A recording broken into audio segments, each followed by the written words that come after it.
You gotta be fresh. Gotta be fresh. In Cincinnati. I'm gonna do this the whole time. There you go. Oh, I should do that. Love it. Love it. Brent, for me and Brent. Yeah, Brent. Awesome. See how many things you can do while doing that. Get this. Anyway. It looks like we're live. Lonnie, Yeah. are we live to the world? It says recording. Yeah. We're rocking. Look at my Slasher shirt. Super Zuka. So- We are here. We are at the Two Real Drummers and a makeshift wannabe podcast with a guitar player, and we're going to review some toys. How is everybody? It is the Kids on the Escalator Tuesday night edition. Hello, everyone. That's Chris Machete. Hello. You gotta be fresh. We got a special co-host, Mr. Brent Fitz. Yeah. Or Pow. wherever you locate. I guess I better There he watch is. the feed. He's the one with the going, eh? Beatles cup. What's Yeah. up? And why don't you do the introduction, Mr. Co-host, today, as to who our trusty sidekick is for a little while here. Fellow drummer. He's much better than me, but I've known this guy for 20 some years, and he plays in one of the coolest freaking rock bands of all time. And, Two. Yeah, several actually. Actually, I've seen Ray in about 10 different bands. Wow. And we can talk about some of that stuff.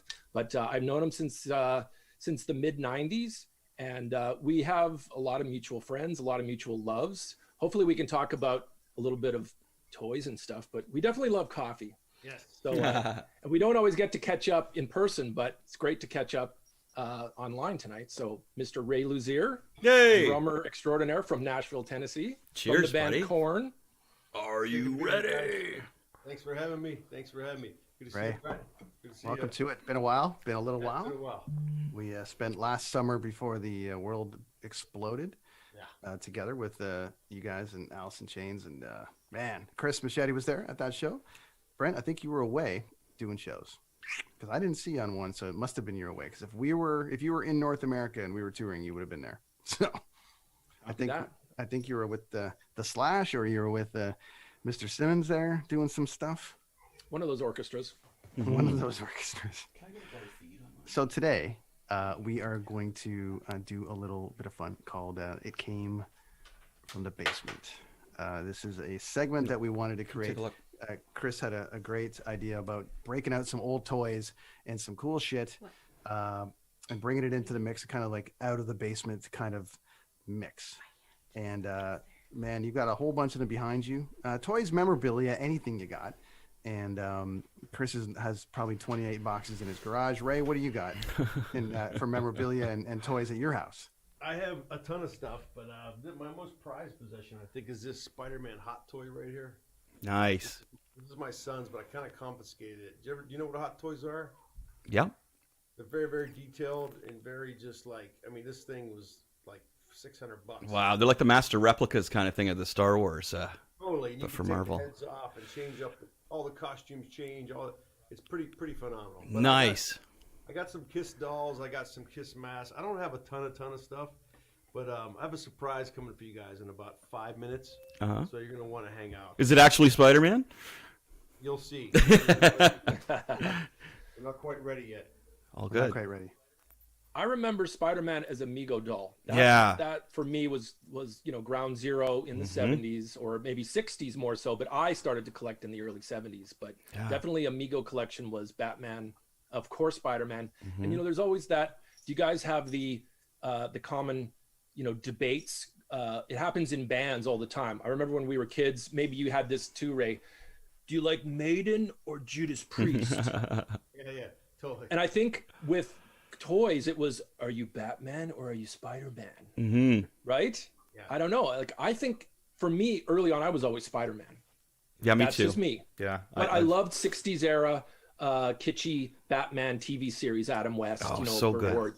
So that stuff is top of my pile for collecting and favorite stuff. But I think Spider-Man still always has been a constant cool from day one. Yeah, those Mego dolls were great, man. They bring back such good memories. Even the boxes, like the packaging and everything. Love those old Migos. They keep reissuing them for all us, guys at our age. How old are we? Well, we're all probably around 50. And that means You guys, this is a weekly segment that we call "How Much Older Is Everybody Than Brent?" So all of you guys, are, you're the kid, Brent Donnelly. I mean, what was the earliest toy you had? What toy did you have? How old were you? Like when you were 7, what was something you were collecting? Because you're probably going to scare me because it might have been something, that's 7 years old. I mean, that would have been Cabbage Patch Kids. No, it was. I mean, I had the Millennium Falcon, like everybody. That was Star Wars toys. G.I. Joe. It was Star Wars for sure. Okay, so G.I. Joe. See, I loved some of those little 3.5-inch G.I. Joes. Oh, that was the next generation after Teenage Mutant Ninja Turtles and G.I. Joes. Even though, Ray, do you remember G.I. Joes when they were this big with the fuzzy hair, the little shaved? Okay, that to me was G.I. Joe and Big Jim era. Nice for me. I had great. I still have stuff in Pennsylvania in my parents' house. I still have like the Stretch Armstrong. Oh yeah, they're redoing those with everybody now. Yeah, those are great. Amazing. And I still got Kiss dolls back there, and I have like color form sets, but I have a ton of like Star Wars stuff. I was a Star Wars nut for a period. In fact, I started dressing up like before I was Kiss every Halloween. I was like Darth Vader, different action figures, but like I got a weird collection back in Pennsylvania. Weird. Nice. I love those color forms. I forgot about those little. It was like a little, almost like a picture, like a background. Or you put the figures on it, move them around. Yeah, those are great. And I got the Kiss lunchbox, and my mom lost the thermos out of it. Oh. How could you possibly?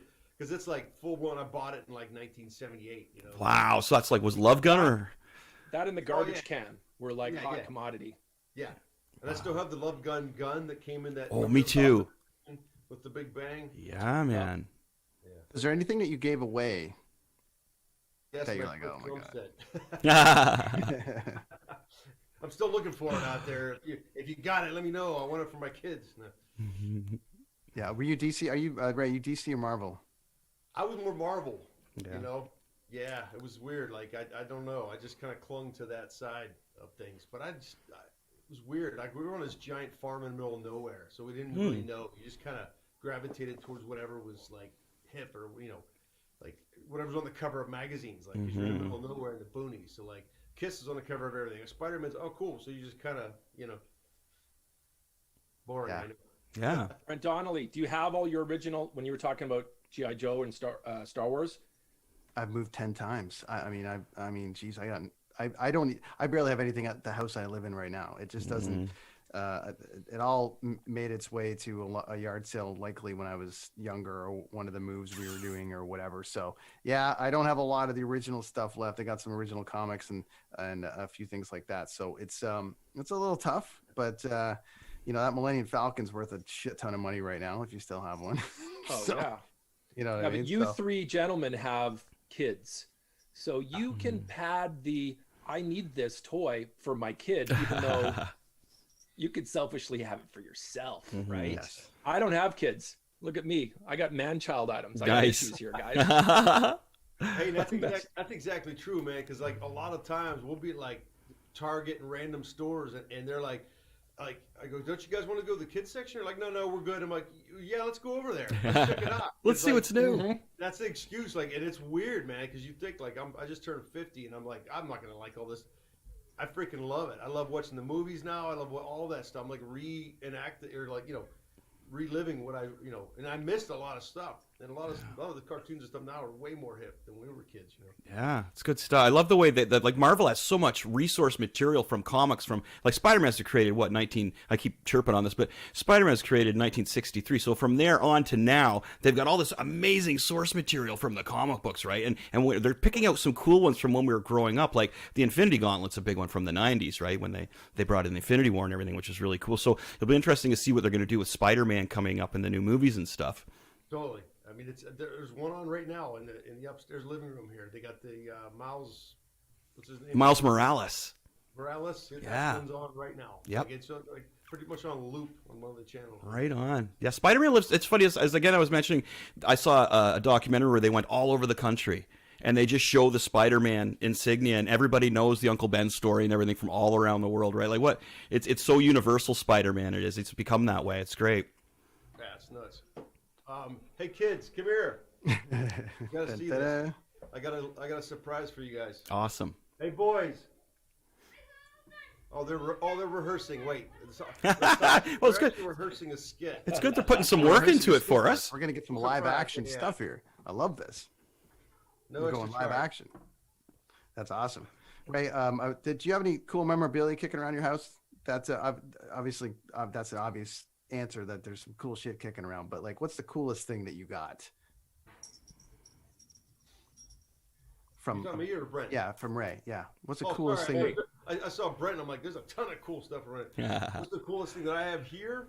Yeah, that you got like as a gift from an artist, or maybe an artist you played with, and it's like, hey, they gave me this, or whatever. What's the coolest thing that you would consider?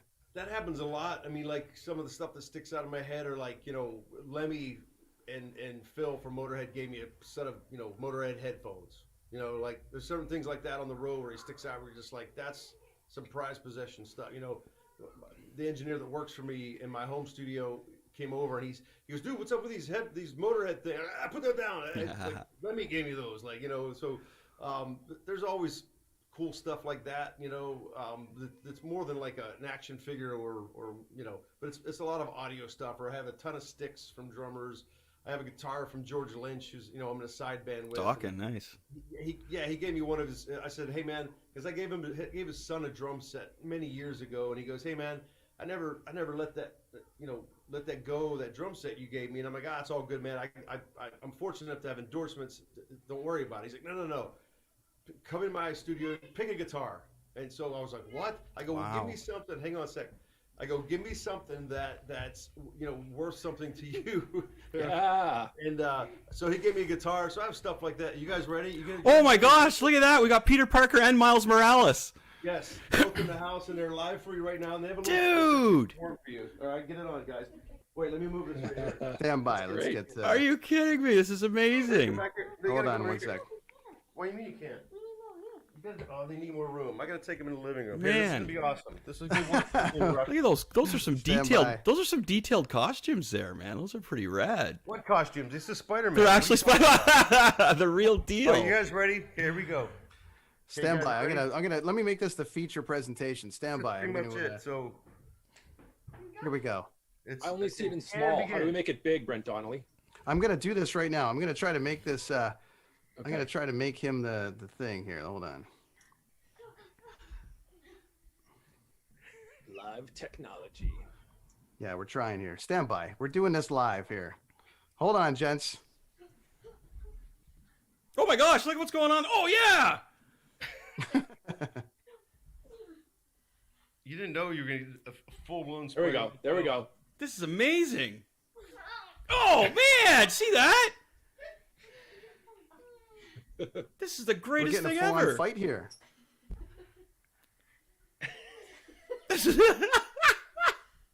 Oh! It's into the Spider-Verse too.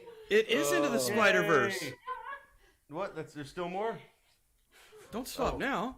Oh man, I love the way they wipe out. Like yeah, Peter Parker. Oh, Peter Parker's kicking Morales while he's down. And that's it. Oh, good job, guys. That was awesome. Yay, dudes. Wow, very cool. Oh, look at these still nice those work, guys. That was super rad, man. Man, good times, rad kids. I think we got another episode in the works here, man. I know. Here, I'll show you that. Oh wait, where's it at? That was from Fildy from Korn. He gave me that nice space right there. Nice. We're taking a tour. Stand by. Let's have a look. We're taking a Lose Your Studio tour. Sorry. Akira Takasaki from Loudness. Remember that band Loudness? Yes. Oh, come on. Love them. He gave me that guitar. Cool. See what else. I remember Loudness. Yeah. Loudness. This is George Lynch. He gave me this one. This is from George Lynch from Dokken. The Lynch Mob record that Lynch he played. Mob. Yeah, stuff like that. Wow. All right, that's my segment. Right on. That was awesome, buddy. We have somebody online that's asking about what we think about like classic Disney stuff, like if we have any mouse ears from Disney or anything like that. That's one of our viewers want to know. What was it? What was the viewer's name? Deneen Cole wants to know if we have any Disney kind of stuff. Deneen, I do. Actually, I have. Hi, Deneen. Check it out. Well, I've been fortunate enough to. I've been to Disney Florida, Disney World, Disneyland. Now, last year on tour with Slash, I got to go to Disney Shanghai. which was pretty rad too. But when we were in Japan last year, I wanted to go to Disney over there, Tokyo Disney, and I didn't get to go. But Deneen did get to go. And I asked her specifically, I go, I'm so into Star Wars stuff and Disney, if there's anything you could get for me. So she was kind enough to bring me a few cool little things from the Tokyo Disney. Right on. Yeah, here's the problem, guys. Like, that's like one wall I can't move my computer, but like I have sections of collectible stuff. So I have boxes and boxes of Disney, like I collect Winnie the Pooh. Why? Because he's the name Winnie's from Winnipeg. Mm-hmm. Oh, okay. Yeah. So there's just an excuse like, I like, that Disney character, or I like Goofy. Goofy's always been my favorite Disney character, but yeah, Disney stuff. God, I wish I could move my computer around. Do you guys remember Sunday Night, The Wonderful World of Disney? Yeah. And I always wanted cartoons to be on it. You go, oh, it's a cartoon. That show was amazing, like a big deal. I think Muppets might have been on that night too or something, but of course I have a bunch of Muppets here in this area. Oh, wow. I used to love the Muppets. I think every drummer, like, come on, Ray, we all go through a phase where you got the like animal doll on your drum kit. Absolutely. Right? I got my kids a couple animal things. You press a button, he goes, rah, rah, rah. Goes nuts, you know? That's awesome. I love it. Like the electric band. So I always like the mashup of toys with music. Oh, right. So anytime there's like any action figure that has a guitar, like of course one of the latest Deadpools where he's he's got a guitar, or of course Muppets electric band, or come on, man, the Gruesums. Who's got the Gruesums? Oh yeah. Oh man, those are classic. Wow. Yeah, the Flintstones, right? Anything. Oh god, I love the Flintstones. Yeah, Come me on. too, buddy. Yeah. Wilbur. We could go on and on. Modeled after the Honeymooners. Yeah, that's pretty rad. Nice. Nice. Yeah. I'm dating myself though. See, all those shows have a certain, like if you say, what could be a TV reference? Like the other day I was out with a friend of mine and he goes, I just love Our Gang, Spanky, Spanky. And I go, if you say to somebody from a certain time frame and you go, hey man, you got like a little alfalfa sticking out of your hair lips. And if you don't know, it's because you're too young, right? So Brent Donnelly, do you know what I'm talking about? Absolutely. I know that. Oh, you do? Absolutely. Come on. My kids watch Our Gang. Okay. I watched Our Gang. I'm not that young. I'm just a little younger than y'all. No, but I would have seen all that stuff in syndication. But TV shows and cartoons and everything are sort of like that. That's the architect of our, of everything. Like for me, okay, Ray, see if this connects. I used to watch, HR Puffin stuff, Saturday morning cartoons. Yeah. But on the HR Puffin stuff, there was a certain little time when the Bay City Rollers were on. Wow. So to me, that was a big deal because, I was very much into, in the late 70s, obviously Kiss and the whole, the superhero aspect of Kiss and the action figures, of course, blah, blah, blah. But when Bay City Rollers were on a Saturday morning cartoon show, that to me was like a big deal because that was a rock band and they were in my cartoons. They were in my Saturday morning cartoons. So absolutely. That and like I love the Bay City Rollers just for the sheer fact that that's how I got into them. I got into them because of cartoons in the morning. And then the Muppet Show introduced me to, hear me out, anybody, Alice Cooper. Oh, yeah. Yeah. Stuff like that. So in the late 70s, even though I was into Kiss and whatnot, I didn't have Alice Cooper records at the time until later. But first time I saw Alice Cooper or Elton John or Paul Williams and all these like artists on the Muppet Show. It was like a big deal. Yeah, I remember drinking Sunday coffee, nights, guys. So I'm going on. That's and all right. on You and on. Me too. I got it too. I got it going on. Sunday nights. I remember. Wait till your father gets home. That cartoon I believe was on that night too, and I would watch that, and then there was Disney, and then that, and there was always the oldies that would be on in a line there in a row, and WKRP during the weeknights that I would always watch back in the day. There, love those old ones for sure. And Hong Kong Phooey. I was a big fan of Hong Kong Phooey on Saturday mornings. I really like. Yeah. Totally cool. The old another cartoon with a guitar. I loved, anything like that. What about El Kabong? Remember El Kabong? And he'd hit people over the head with his Kabong. Of course. Nice. That's a joke too that you can check people on during sound check or well, I guess we don't really sound check anymore, but what do you want me to do with that guitar? Kabong. I think I'm bidding on Hong Kong Phooey on eBay right now. You're kidding me. I'm not kidding because really? it's like It's pretty expensive, but I need to add it to my collection. That would be I got awesome. issues, guys. Dude, don't worry about it. No, I don't have kids. I got issues too, and they're all comic book ones, and there's tons of them. I got over 30 boxes, man. Don't worry. Oh, 9.6, buddy. That is nice. This is the one I had when I was 7. Yes. Bought it. Yes. I don't know why it survived. Green Darth Vader. Oh, man. So here's the only thing. Like when I was asking you, Brent Donnelly, if stuff had survived and made it past. I got comics. My parents, though, I just recently moved them from our childhood home. So they were, I got my dogs here. They were there from the 60s, 1965. So I was born in 70. You know what? All my toys, Star Wars and everything, somehow survived. Oh my gosh. If it didn't get garage saled, it sort of like ended up in the parental basement, you know, in the junkyard of the corner, you know, because the basement's the catch-all, right? In Canada, we all have basements. Yeah. I don't know. Ray, do you have a basement in Nashville? I don't think so. Not in this house, No. But there are. Not as common down in the southern states. So we put everything in the basement, and then one day you just go down there, you go, holy smokes, here's a shoebox full of, I don't know, old hockey cards, and like, oh my God, there's a Gretzky card, there's a rookie, and then I'd go find all this Star Wars. Look, guys, I got issues. So I would find these kind of things downstairs. Whoa. Oh, you got I see the X-Wing fighters there. That's awesome. Yeah, but here's the That's the problem. original case. My parents, you know, they didn't hate me too much to get rid of my toys and say, look, you moved out, get rid of this crap. So they just kind of let it stay in the basement until I one day picked it up. And slowly but surely I've had all this stuff, but I don't, you know what? I'm going to have to give some to all your guys' kids. I don't have any kids. And my wife's like, what are you doing with all this stuff? Oh, you know what I mean? I love all that stuff. I think that's great. You must have been So I'm gonna have stoked to when you gift you found some. all that. Well, yeah, I mean, but it's feel good stuff, right? That's what I mean, everything that we have as kids makes you, it brings back an important part of your life. And that's why we love collecting toys. Yeah. Or collecting anything, you know, a hobby, it really is. And then it just makes you feel good. I mean, I love Evel Knievel. That's like a lot of those 70s things were a big deal. So yeah, me too. Evel Knievel, Star Wars, Kiss. Oh my gosh, those were so big in the late 70s. So, I mean, look at this crazy jacket. Like, I'm just into it. Why? Because that's the stuff that I liked, you know, when I was 7 years old. So when you didn't have a care in the world, right? You know what I mean? You didn't worry about anything about what other than maybe getting a ride with your parents to pick up a new toy or something, you know, or what your buddy was doing next door. Is just such good times, right?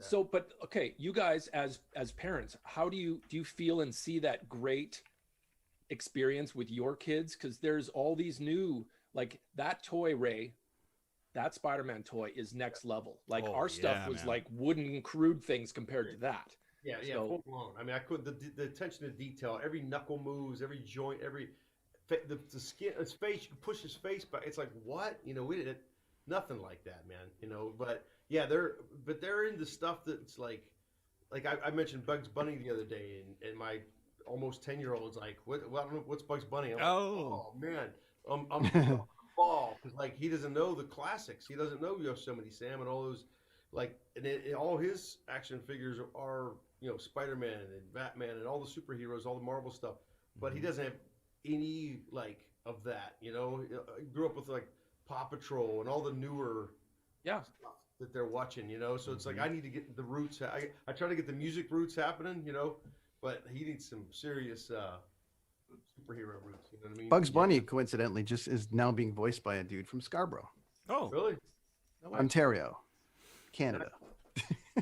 So yeah, he's a guy. He just landed the gig, dream gig for him. It's what he's been doing his whole life, is working towards becoming Bugs Bunny, and he got it. wow. So there you go. Life goals. All those shows were big too, man. Like, you know, Wile E. Coyote, come on, Roadrunner. Lunchtime, right? Loved it. Oh, Loved it. all those cartoons, so important to us as kids. And you know, we didn't have phones to look at stuff. We were watching TV. Yeah. And only a couple channels, right? Yeah.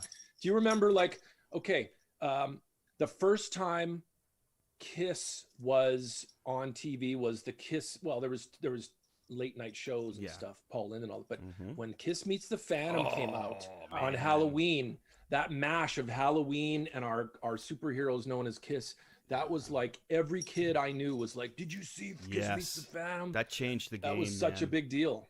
I know, man. man. Like Solid Gold. Remember like Solid Gold? I remember. I love that show. The Solid Gold Dancers. Yeah, it was all these like disco things, and all of a sudden they're like, Kiss is going to be on. And they did A World Without Heroes, and it was like this ballad, you know, and they were lip syncing. It was awesome. Yeah, there was a show called. There was another show about kids. A Saturday morning show about kids, and Kiss came on. Kids are people too. There you go. And kids Eric, are people too. And Eric Carr had just introduction. joined, right? Yeah, like I told, I remember that was another one. Was just like, oh my gosh, they're going to be on the morning show. Excuse me. So that was another one. But yeah, Kiss Meets the Phantom. I think it actually changed my life, like literally.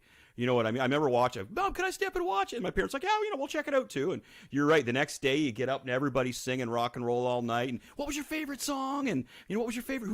Which Kiss guy are you going to be? Right? And you pretend you were the Kiss guys because they were now superheroes. It was such a great thing for me as a kid, and really it really changed my life. Yeah. And can everyone grab a Kiss toy right now in front of them? Well, I've got Peter. Does everyone have a Kiss toy beside them right now? Right there, you can see my. I got 50 of them. Yeah. Okay, Ray. Gene Simmons. Which character did you go out as on Halloween? Oh well, as much as I was into Peter, of course I wanted to be Peter, like all of us. But I was Gene 2 Halloweens in a row. Nice. Infatuated by the demon makeup and I think because the acting was so bad on the Kiss Me Star Child, and just all that. It was. I was him, and then I went to Peter. I think, I definitely went to Peter for a couple Halloweens. And what about you, Brian? Where were you? I went out as Gene Simmons, and Chris will remember this name. I went out with Rob McEachern in the Caesarea Fair, the Caesarea, the regatta we had, which is just outside of Toronto, and we'd have a parade. And we walk around, I know my Gene Simmons costume consisted of an Adidas pullover with I blacked out the arms, Adidas pullover with cowboy boots, a big belt buckle, and a bat. I love it. That was my version of Gene Simmons because I didn't have a bass, I didn't have anything, and I'm like, there we go. Got to carry something. Well, I'll have to pass it on. I'll have to pass it on to you. It's important. I love hearing your interpretation of your demon hero when you were a kid, because it's so interesting, right? Like what modification, if you didn't, like, kids now have these full on, you go to Walmart or like a store and you can get like a killer costume, right? But all we had was at some point, remember when those masks came out with the terrible little kind of almost like a paper cloth costume for the Kiss costumes, but like otherwise you just put makeup on and then you made up your own, okay, I'm Gene, like exactly like you said, Brent, you got to like make your own sort of, I mean, the makeup was there, but I just didn't have the I whatever. If you look at that, I'll show you a picture sometime. My mom actually, why do you have a bat? Well, it's funny, Brett, you're mentioning my mom was so have you guys ever seen the show The Goldbergs? Yeah. Okay, my mom's a little bit like that. Not as much, but she made me a Peter Criss costume, guys. And I got pictures of it, man. And so she made me this. It was the Destroyer one with the arrow going down to my crotch there and everything. And she got me a wig, dudes. I wore black rubber boots. I had the gloves and everything, dudes. And I went, and it was in this regatta contest. And they announced me as a clown. Dude, yeah, right. And I'm just like, oh, you gotta be kidding me. Oh, we got a gray cat just like that one, right over here. But what a burn, huh? Yeah, they announced me as a clown. It's an honest mistake. But my mom's watching right now. Hi, Mom. She made me that costume, which was amazing of her. Yeah. We're in a bit of Zoom hell right now. We're going through we're not in speaker and we're not in gallery view. It's driving me a little batty today. I'm hoping the watchers are fine. Lonnie, how are we doing over there on that? Because right now we're going between the watcher. Doesn't it usually switch? Depends on who's talking or something. Yeah, I know, but today it's doing its thing. Today we're all susceptible to bandwidth, and it's busy. It's evening, and everyone's online. And it's a crazy day out there in the States for you guys too, huh? There's moving and shaking going on there tomorrow. Yeah, so everybody's talking. And Ray, what's happening down your way, man? Do you want to? I know you got to jump. You got the kids. You're welcome to stick around. But if you got a jet, I totally got it. I wanted to get into a David Lee Roth story before we let you go, because you played with us. You played with him for a while. Who's David Lee Roth? Yeah. Never heard of him. I think that's the first time I met you was in Casino Rama in Ontario. There, you were playing with David Lee Roth, and I was there with. Coincidentally, we're going to get joined here by a friend of ours named Chuck Daly, who plays with I Mother Earth up here, but who played in a band called The Salads and is a friend of Darren, who knew you, Darren, from The Salads in Toronto. So funny, that's kind of how that came together. But quick David Lee Roth story before you got to jump. What do you got? How many hours you got? For a David Lee Roth story, all you want, buddy. Pick anything. I don't. It was, Dave's a very eccentric human being, and he's very over the top, and you can't be one of the world's greatest frontmen unless you're very eccentric and over the top. So Dave was, he's really sensitive. His nose is very sensitive to smells and everything. You got to watch what kind of deodorants you put on. You got to watch it's extreme, So one day on the bus, he thought he smelled something, and he kind of blew his gasket, pulled the bus over, and threw everything on the bus that was cloth or anything that he thought might have smelled onto the side of the road. So we're all off the bus, and he just threw everything out to the side of the road and just had a complete meltdown. And for about 2 hours, and people were pulling over, thought we were broken down. And I'm like, no, our boss is out there. And next thing you know, the bodyguard's on there cleaning the bus, scrubbing it with Pine Sol and all kinds of stuff. And then he gets back on the bus, and we go down it's just, nothing was normal. There wasn't one day where you were just like, oh, everything's cool and everything's totally normal today. It was never like that. Wow. But hey, it was 8 years of amazing craziness. But I love that. I learned a lot from the guy. I call it the School of Roth. Yeah. Yeah, Ray, I want to know, just as a drummer, when you're supporting Dave Roth, the epic front guy, what is he expecting out of his drummer? Is he on you about vibe, tempos? What's his biggest stickler things? I remember when I got the gig, I called my buddy Greg Bisonet, Greg kind of turned my name into the hat in the 90s for the gig. Yeah. 3 years before I even got the gig, he put my name in because I used to play on all those shrapnel records, all those shredder guitar players. And Greg said, man, I think you'd be really good for Dave. And I'm like, wow. And I was like 25 at the time. 3 years goes by. I did this kid solo record, and it turns out that he was writing with Dave Roth, and he gave Dave my number and said, hey, this guy. And I called Greg, and I go, dude, I'm going down to play with Dave. I says, do you have any advice for me? He's like, just don't drag. He goes, he hates when people drag. Always kind of play on top of the beat. And I'm like, well, I'm a nervous spasmo, so that's not going to be hard for me. I'm always kind of a little bit ahead. So, and sure enough, I'm down there playing, and we're in the studio, and I'm not really nervous because I got hired to do 2 songs for Dave, and that was all I was supposed to do. There was no audition quote or nothing like that. So I'm playing the 2 songs, and the whole time he's asking me like, what if I said swing this, and why don't you put a fill here, Luzier, and what if I said, and I'm just like, well, this guy's asking me a ton of questions. I have no idea what's going on. So I'm doing all this stuff. We get done with the gig, we're done with the session. He goes, hey, it was nice to meet you, and hopefully we'll work again, together again someday. And then Big Ed Anderson, who's very famous with Dave for many years, calls me up the next day, full Brooklyn, New York. Hey, kid, you got the gig. I'm like, got what gig? He goes, didn't you think it was weird? Dave was asking all these questions about it. And I'm like, yeah, I just thought he was a weirdo. I don't know. Awesome. So we're in the studio cutting the record now, the DLR band, John Five and myself, John Lowry at the time. And we're playing it, and then Dave's in the talkback, and he hits the talkback button, and he goes, I swear, and the whole time in my head, I'm like, don't drag. And he goes, someone take the bongo player to Starbucks. He's dragging. And I just my jaw hit the ground. Yeah, so ever since then, that's great. Kind of played it on the edge, just a little bit faster. That's awesome, buddy. I love hey, what's that. happening with you, man? What's happening with you, Korn, KXM, everything that's going on in your world right now? Yeah, it's obviously everyone knows the BS that's going on, all the tours that got canceled, everybody knows about. It's but things are turning around for sure. There's a bunch of stuff being talked about and planned. We put a new video out called Finally Free. We kind of got canned on supporting the Nothing, the album we put out last September, or 19. So, yeah, there you go. Representing right here, right there. What up, Brent? Cool. There we go. Mm-hmm. So I'm proud of that record. I mean, it was loved it. Jonathan, his White Pass. There was a lot of stuff that went on. We're always creating music and writing new stuff. KXM put a record out around the same time called Circle of Dolls. It's with George Lynch and Doug Pinnick, 2 really good friends of mine. Amazing. Love Doug Pinnick.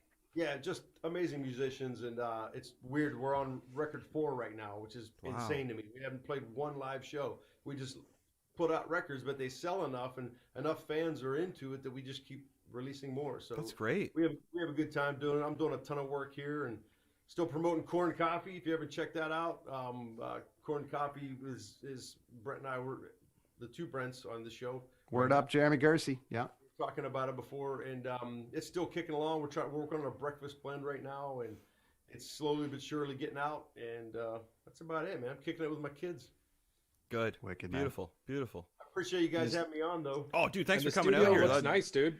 Hey. I'm sure waking up to that room every day is a blessing. Looks awesome. It's cool, man. And I got a arsenal of snares, and secret weapons, and I got about 13 drum kits here downstairs and upstairs. And wow, buddy, I love it. Fun. That's the first thing I did when we moved to Nashville. I said I got to have a studio in my house, and I made the fifth bedroom a control room, and just did it up right. And I'm sure thankful I have it during these quarantine times, because man, I'm getting caught. All those people that I blow off for years and years, because Korn tours a lot, as you guys know, and it's like, the last thing I want to do when I get home off a tour is jump on the drums and go, hey, let's. I'm gluing myself to my kids. I want to go out to farms and do nothing, So, but all those people that are like, hey, Ray, could you play on my record? Hey, can you do this? And I would say no to. Well, when the COVID hit in March, I was emailing people going, hey, you still need tracks? I'm kind of rock ready to go. I can send files. So I've been doing tracks for people in Australia everywhere. It's awesome, this whole remote thing, and technology's amazing these days. So just give me a track and boom, I send it over. So I know you leave your kitchen, you make your coffee, and you go to your studio, and you're right there. It's the best. People don't know it, but most of the tracks I do, I'm in my underwear. Sometimes. That's great. Awesome, buddy. That is cool. Very cool. Much respect to you guys. I'm gonna put the kiddos to bed. Great to see you again, man. We'll talk soon again, then. Come back anytime, my Great friend. to meet you, Ray. Very, very cool. Thanks for coming on, buddy. Peace, everybody. Be good to one another. Miss you, buddy. Yeah, see you soon, Ray. Take care. Good. All right, buddies. Awesome. That was great. That Spider-Man battle was epic, man. That was epic.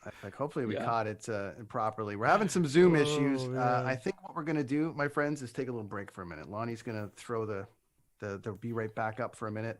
And we're going to take just a break and try to get this back online, because we are about to add a whole bunch of people. We are. And start showing off some toys. Yeah. Big thanks to Ray, Korn KXM, a great friend of ours, and now yours. And we're going to we'll be right back. Lonnie, let's do that. You gotta be good.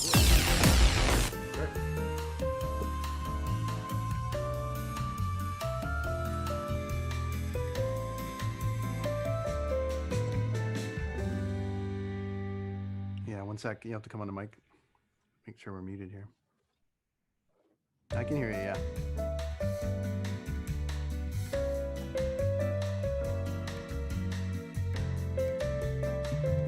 Sure, sounds good.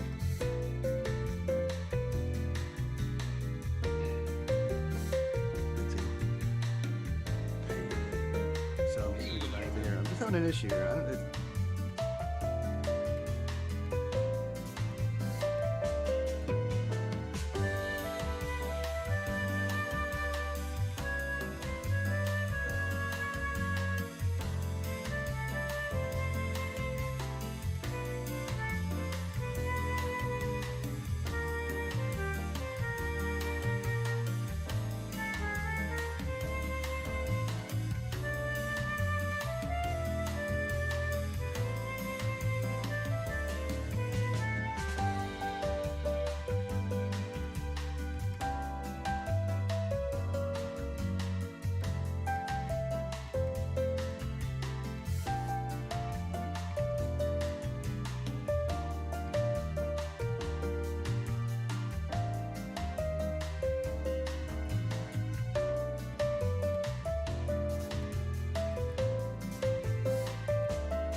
it. So Gallery view, speaker view.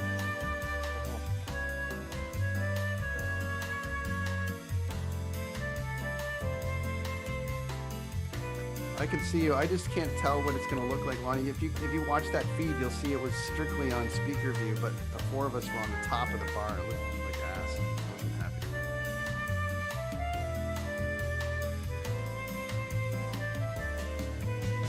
No, I mean, next year I can do it, but it's just a silly thing that it's doing.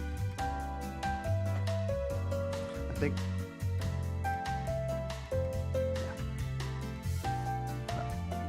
We're gonna find out. I'm gonna bring in some people here. Oh, where'd Chuck go? Wait a minute. Let me know when we go live, Lonnie.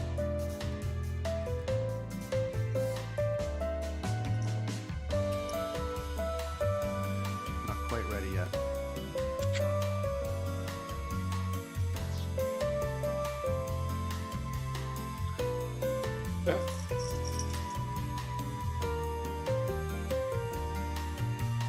We've had the benefit.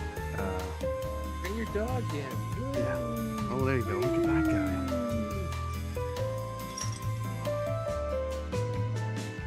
That's unheard of.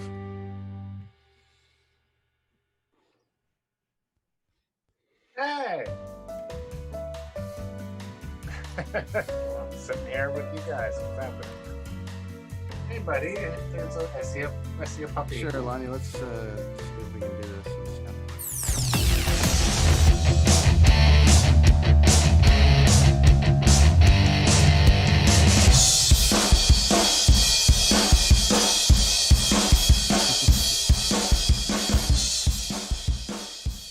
Chuck, where are you? Where's Chuck? Toronto? No, I'm in Prince Edward County. Where's that? Okay, yeah. It takes me about an hour to get to you because we're on an island, right? So yeah. Wow. So we are back. We're live, and we've got Chuck with I Mother Earth with us. Chuck Daly from all the bands, and I Mother Earth, and all the things. all the things. Jeez, and that's Brent Fitz. You ever met Brent Fitz before, Chuck? What's that? Have you ever met Brent Fitz before? Have you guys ever played shows together with a Wilcox / combo, I Mother Earth / I mean, Brent's played in a bunch of bands over the years, but I'm curious if you guys have ever shared a stage. What's the gig in London? The outdoor thing. Something in the park. I thought maybe Rock the park. Rock the park. I think either once or twice with you guys. I played with Alice Cooper at least once. Maybe Vince Neil there too, but definitely Slash. Last couple of times we played that gig. So yeah. Yeah, we did a bunch of shows with Slash. Yeah, for sure. That's amazing. Yeah. And here we are, friends together. See, it's the Dorks. Tuesday night dorks. 6 degrees of Kevin Bacon, but it's 2 degrees of Fitz because pretty much everybody I know. I don't know everybody, but I like to know everybody. So we are doing a segment, Chuck, called It Came From the Basement. We're showing off old toys, retro stuff. We got a bunch of people in the weight room that are going to come in and hang out with us and do some stuff. And we're showing off classic stuff. We just had Ray from Korn on. He showed off his kids playing Spider-Man, which is awesome. And Fitz, yeah. We haven't even gotten into Chris's toys yet, or just because there's just so many going on. But Chuck, what's happening, buddy? What are you bringing from the basement today? What am I bringing as far as toys go? Well, you know what? I've got actually a lot of toys collected in boxes, sort of in a room that way. But behind myself in this case. Yeah. What is that, Chuck? That looks awesome. That's just the presentation alone. Holy shit. Cool. Presentation alone. Oh, yeah. Okay. Okay, so let me zoom in. How do I zoom in on that? He's going to zoom in for you. Yeah, but I see you guys. How do I need but to anyways, see that stuff. These are ooh, that looks good. Well, they're not that old, really. Well, my kids might think they're old, but they're I think they're like late 90s, but I started collecting them in vending machines when I lived in an apartment by myself in Toronto, and just in gumball machines, right? Pretty much, yeah. That's cool. And yeah, and then I started getting them as gifts and things like that. So, but they're like little Chicano guys that a dude made of all of his buddies he grew up with in high school. So I really dig them that way. Like they're kind of cool that way. And then I was just reading about them today because I knew you wanted to see them, and I don't really know a lot about them, but I found it that because there was a while where you could get them at Walmart in little packs, and they're called homies, and they just look like Mexican gang guys, like East LA guys. Yeah. And the NYPD actually said that they were promoting gang violence and made it illegal to buy them in Walmarts and places like that. But then they started showing up again. So I don't know.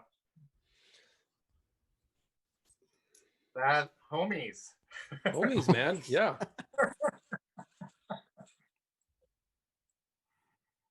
It is original. That's why I like Chuck. That's cool as heck. Cause we're all trendy Star Wars and all the other superhero stuff, but that I have never seen. And that case, where'd you get that case? I need to buy that with the lights. Yeah. I think I got that at Kijiji actually in Kingston. Wow. Oh, so good. It looks rad. I like. It's also an aquarium. So you can put some It doubles as an aquarium. Yeah. There you go. Put some ice in it. Keep your beer cool. So how long? The last house I lived in, we had a 200 bottle wine cellar in the basement. It was a great big old century home, but we didn't actually keep wine in there. I just kept all those homies on all the shelves sort of lined up. Yeah. It looked really cool. So like the room had a door. I had a homie room. It was very cool. That's awesome. That's great. Spray paint the door all up, right? Yeah. The wicked, man. That is What's going cool. on, Chuck, buddy? What are you up to these days? What's happening? Obviously, we're all standing by, waiting for the world to start playing shows again. I'm certainly waiting for another I'm Other show. What's happening? Oh my God. Well, it's amazing to actually have the opportunity to show something like this off because nobody ever cares. And my wife, We do. My wife just kind of makes fun of me. So it's pretty wicked, but I don't know. It's COVID, man. I was counting I think it's been 11 months since I played a show. Wow. Yeah. And the last IME show, what was amazing is the last IME show was Right. New Year's Eve for counting in 2020. And I found video of us counting in 2020. Everybody's so stoked, right? Mm-hmm. Oh, But, little did they know. but the crazy thing is we do one of those huddles before the show, right? Where we do a little, like Chris always does a little sort of pep talk with the band. And I don't know, I think he was sort of talking about there's all new tunes and a new record coming. So we were going to be playing all new tunes all summer. But at the time in the huddle, he says, all right, guys, this is the last time we're ever going to do this. And we all sort of stopped and said, well, why are you saying that? But it's crazy. It's ominous because that's what he said. Right? Wow. Like, this is the last time we're doing this, guys. So, I don't know. Premonitions. Crazy. Premonitions. Crazy, Well, it's not going to be the last time. I refuse to. To give up. No, yeah. Be optimist. You got to be optimist. I'm not giving up. I'm still playing. I'm recording a lot. I'm working on a record. I just got some mixes back. That's great. They sound pretty exciting. We are also in a band with somebody who's on our channel with us on the Dean Blundell Network. Aren't you in a band with Darren? Goldfinger? Yeah, from Goldfinger? Yeah, Ex-Goldfinger? Darren Pfeiffer, and I sorry. play together all the time. Yeah. Totally blanked on his name. Well, he was in the Salads for a while, wasn't he? Yeah. Okay. I love Darren. I've known Darren forever. A record with us. Yeah. Okay, great. Yeah, he's on the same channel as us. Right, B-Rent? Yeah. Hey, nice one. There we go. I got. He's It's either that or B-Rock. He's part of the Dangerous Darren show and part of Adobe. So yeah, it's Right totally part on. of the So Blundell what have you been network. doing with Darren, buddy? Well, Darren's also on my radio show as well. I've got a radio show here in the county, a vinyl show. Pimp it. Let's hear it. Yeah, I do every once in a while, and Darren's on it as well. And so we hang out every once in a while, and he sends me drum tracks sometimes. And I don't know, I'm working on a reggae tune right now that he sent me recently. Awesome. Right on. So tell us about your radio show. That's interesting. Well, to be honest, I just wanted to find some way to have a radio show where I could play any style of music I ever wanted to play, right? Like, and I wanted to call it the Chuck Chuck a Bubbuck Banana Fana Faux show. I want to know why didn't like you? That's awesome. Cartoon I as know well. we were just discussing that. Yeah. Nobody would go for it though, and I kept trying to sort of come up with genres. And then I thought, how about a vinyl show? And the station thought it was great. And with vinyl, you can kind of play any genre you ever want to play, and so it's really fun. I can just sort of pick any theme, and we just kind of have a BYOB, like a bring your own vinyl party. Nice. On the radio, a whole bunch of different people, and obviously during COVID, I'm just pre-taping it all here and just producing shows and mailing it in, right? So. Cool. It's wicked, man. Wicked. Well, we gotta have you on, man, and we'll do this live with the show live as well and spin some tunes. Yeah, we've been wanting to get you in for a while here just to say hi to everybody, especially because you're a neighbor of mine, close to Kingston here. It's awesome. Have you? Did you get to? Oh, sorry. Did you get to skate at all downtown Kingston this year? Or? Not this year. Is it even open this year? I don't know. I think it is, or it was. Maybe it isn't right now, but it was before. Because I remember we chatted before, and you mentioned that you go down there and skate all the time. And I've been trying to get down there and do that, and I've never since I moved here. I've been here for like 2.5 years, 3 years, and I haven't been able to. So, yeah. I do love that skating rink, and it's right beside Fire and Flower too. So you can sort of go. It's perfect, right? And then right around the corner is Nexus Comic Book. So you got your comics, you got your cannabis, you got your skating, man. It's like. And there's a coffee shop right in between there that's amazing as well. So you're all set. Coffee. Yeah, buddy. Yeah. Right on. Well, thanks for coming on, Chuck. We're gonna have you on again for sure. It's really good to see you guys. It's good to see some people. Yeah, right. Thanks for showing us your homies, man. Yeah, thanks for having the most original, collectible, cool, display. I've never seen that before, so that was awesome. Yeah, man. Yeah. Cheers. Cool stuff. Thanks, brother. We'll talk to you in a while. Okay. See you, buddy. Yeah. Take care. That was cool. Ooh, that was cool. Yeah, I don't think I've seen those homies around. Oh, I see. I haven't. And they might be a little more available in the States. So that would make sense, right? Yeah.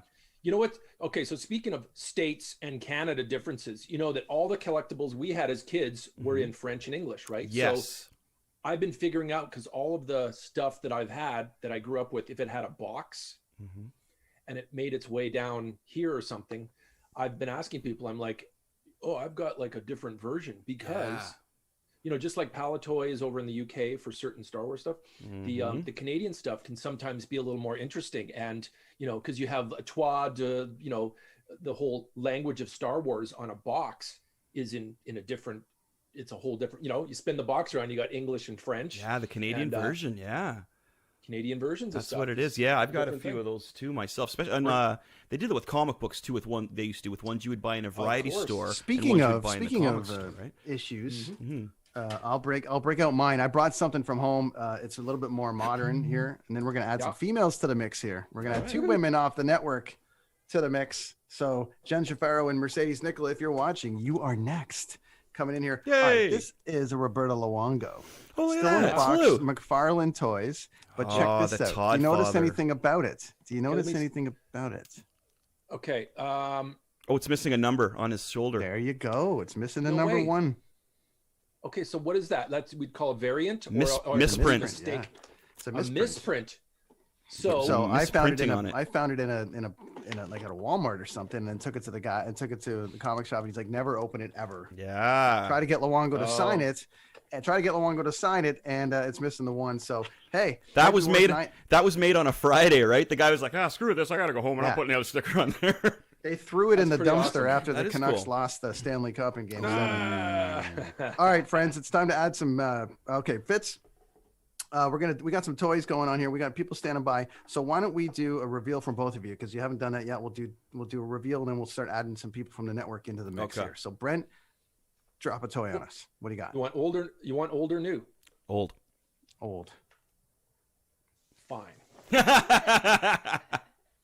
Look, there's so many options here. I know. Do you want a look, okay. I'm just like, what I know, right? It's like, there's so many things. But I will say, okay, when you are a Star Wars fanatic, there are certain figures that mean a little bit more than other things. Okay, so that jacket. Oh, I know that jacket is so plays, cool. Man, that should be an album cover right there, huh?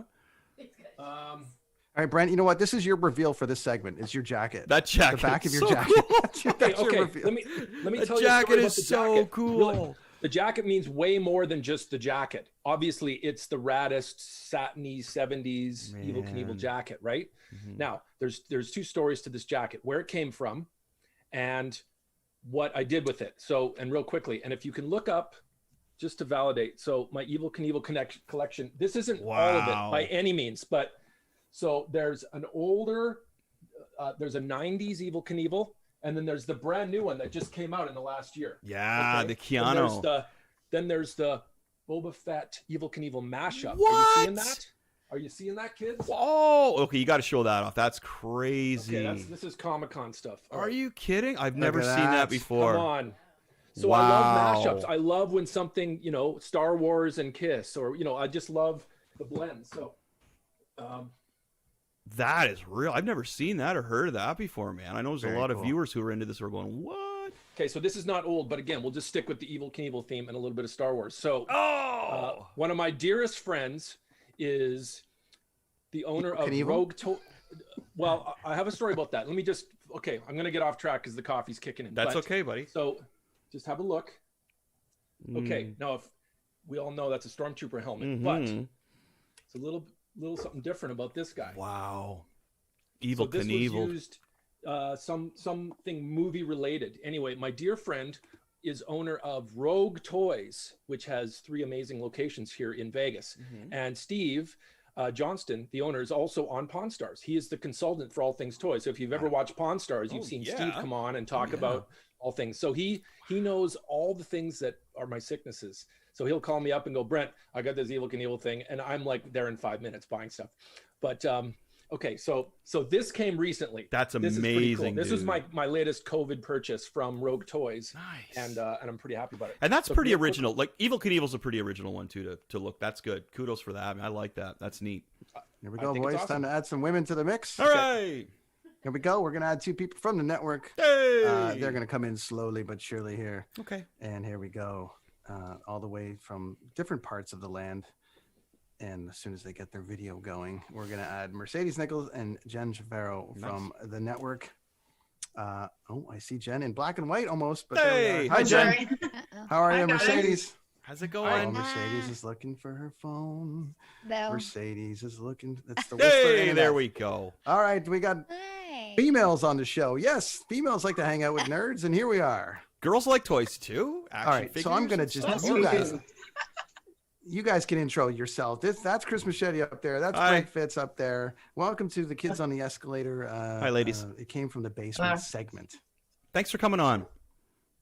Mercedes Nichol, my former co-host with the travel series on the Brent on Tour podcast, and then from appearing on my podcast, not having anything to do with her being a 4-time Olympian, has turned into a giant podcasting star. So that's Mercedes Nichol right there, 4-time Olympian. Hi, thanks Mercedes. for having me, guys. Well, thanks this for is being fun. here. I've been listening in on Twitter.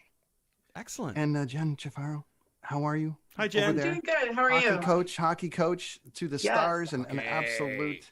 I'm laying the wager down that you're going to be behind an NHL bench within. Nice. That's the plan. Yeah, that's definitely the plan. 3 years. All the power to you. Beautiful. All right, I dig it. So this is this segment it came from the basement. We're presenting toys, retro, cool shit that you got lying around that you think is rad. I don't know if you saw, Brent just brought a Evel Knievel crossover Boba Fett thing. There's all sorts of shit going on. So why don't you introduce yourself, introduce your toy, or whatever you brought to the table. We'll talk a little bit about it and go from there. Jen, go ahead. You, Mercedes. Oh, me? Yeah. Go ahead. I'm Jennifer Chavarro, hockey coach, as Brenton said. And I don't really have any toys. I've got hockey cards and cool. Lots of hockey cards. Yeah.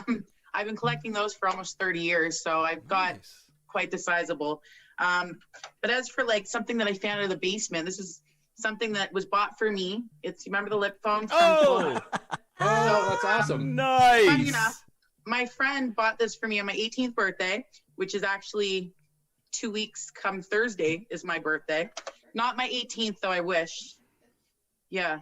But yeah, my birthday. And I kept this. I've never used it, but it does work. It's got a tone and a pulse. And she signed it for me. I don't think you can see that. But I absolutely love this. Like, I treasure this thing. I've moved with this 30 times. I love this thing. And then the other one, I think, because it's part of a collection, is my Miller phone. So it's a can. I remember those. That's cool. Yep, I had one of those. I had one of those when I was a kid. Right on.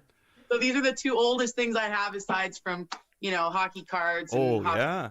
What's the oldest hockey card that you have? I was gonna say that. That's my question. I think I have. I have some from.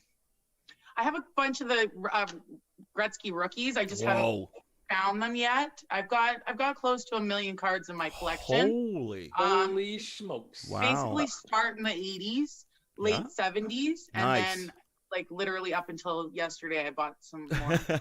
Right, you've collected from then right up till yesterday. I love that. Yesterday, yeah. So that's awesome. That's it. That's me. Those are my toys. Well, card collections, I love the card collection, like you said, of the 70s and 80s, because the dynasty of the Islanders and even the Canadians were still big back then. But and the Oilers, those, whenever I see a card from that era, I always get a little warm and fuzzy. Of course, the Gretzky era, that late 70s stuff is the coolest for me. Yes, of course. Because I'm 50. Cards were fun back then. Yeah.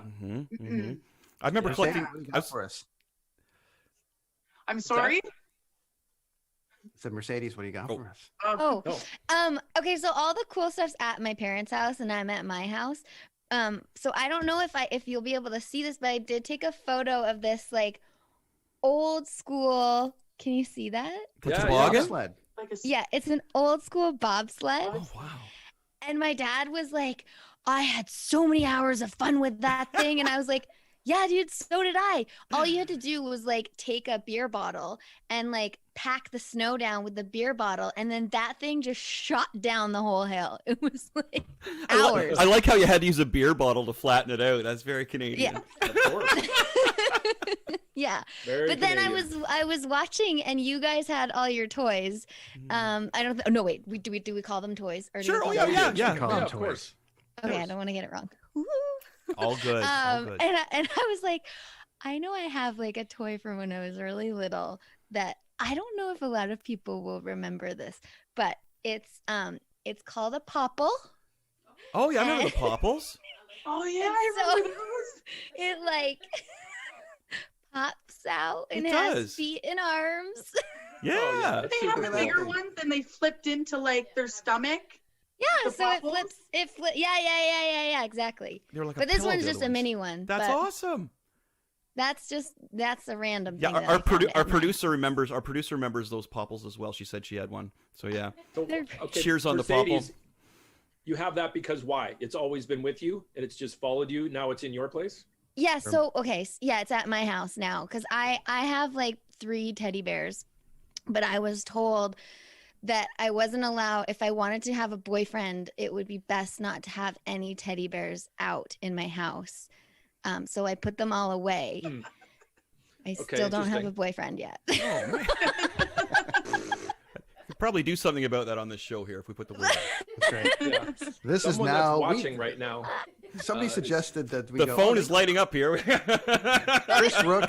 Chris Rook, the producer for the Blundell Network, was saying he was watching this and then maybe putting on The Bachelor, but he's already watching it. Oh, So yeah, here we're we on are. it live now. Awesome. So we're about to line up our first caller for Mercedes. Oh, ladies yeah, and gentlemen. thanks. Long walks on the beach but and beer. Enough about that. Okay. I also have random Olympic stuff because I was like, okay, you guys are into that. And I was like, oh, I guess people might be into Olympic stuff. Yeah, because we don't ever it's a dream to us. So pop it up. Let's check it So, out. okay, well, no. All my gear is at my parents' house. So at every Olympics, you get a gear bag of Team Canada stuff. So I went 4 times and I went to the Youth Olympics last year as a staff. And so I have 5 bags of gear, which is whatever. What It's kind just of gear? the clothes. We like wanna the know what kind of- clothes, like the jackets and the shirts and the toques and the mitts. Team Wow. Canada, everything's Team branded Canada Team gear. But Love this it. is like, this is from the Sochi games. This is stuff I've like never opened. This is from the Sochi what's games, that? and I don't know Don't why. open it. Don't open I it. don't. No, it's fine. No, I we don't know wanna see it. why I've never. Do you want? Doesn't this look fun? It's Like a soap ball? What is Yeah, I it? was gonna say, you No, put that in your it's like- bath. Oh, an so- angry ball. Oh, you let your sponge. Oh, tensions that's out cool. on. It's a tension ball. Brr. It's a tension ball. There you go. Very exciting. And then this is actually intriguing. I just found this again from Sochi, and I've never unpacked it, and I thought I might as well unpack it with you. Oh guys. yes. While you're doing that, Unboxing. Jen, can you find an old phone line and call us with the phone? Can you plug it in? I've got the wires here for Yeah, both. can you plug us? There's a phone number you can call on the Zoom link, and that would be kind of rad. If you could call Jen, us on do you the, have a Oh. home phone? I don't. I have a Whoa. phone, who has a home phone? I know. Wow. Those are really Oh, cool. Are those sweet. little pins? Yeah, they're pins. pins. Wow. Look at oh, and they put some That's- weed in there too. That's so Olympic. That is really That's really nice. cool. That's so Olympic. It's all about the pins. Once you go I to love four it. games, you're That like, that was "Oh, an look, historical another moment. pin." Very cool. Thanks for opening that live. Okay, so No, but what? that's hey, awesome. What games were you at? Give us the cities. I was in Torino, Italy, 2006. Ooh. Yeah. Vancouver, 2010. Yep. Sochi, 2014, and Pyeongchang, 2018. Amazing. Holy Amazing. smokes. Congratulations. That's She's really training cool. to go to the next one, but just No, I'm not. No. hang out. Just Don't hang out. even put that up. No, I went to the Youth Olympics Yeah. a year ago, January, in St. Moritz, and I was staff member there, so that was cool. So you're officially She got the retired? last flight. She got the I am last flight. retired Officially from competing, retired. but I Just- still snowboard. That's awesome. Okay, very cool. Jen, in Ontario, you're coaching. Obviously, it changed right now. Are you still working and still coaching kids and coaching hockey in general right now? Or are you on a Well, break? I basically just privately train players, and I've worked with junior A up to pro. And just recently, actually, last summer, I took on my first 12-year-old. So I haven't really coached kids hockey in several years. It's been older, but it's been going good. It's been difficult trying to find, ice time and whatnot. But I focus on what I can do on dryland training and mentality training, and Jen, and by kids, I mean everyone younger than us, which is everyone. Yeah. So, Yeah. just everyone younger than this panel is a little like We're the three of comfortable us. with It's- Yeah, Jen, but it's I- it's great. You I got think some- I'm the old guy here. I think so. I don't know, man. Do you have anybody? I think did you I have might be a anybody little get older. I think, drafted, actually, Jen? Brent, I think we're the same age, Brent. Okay. I worked with Max Domi.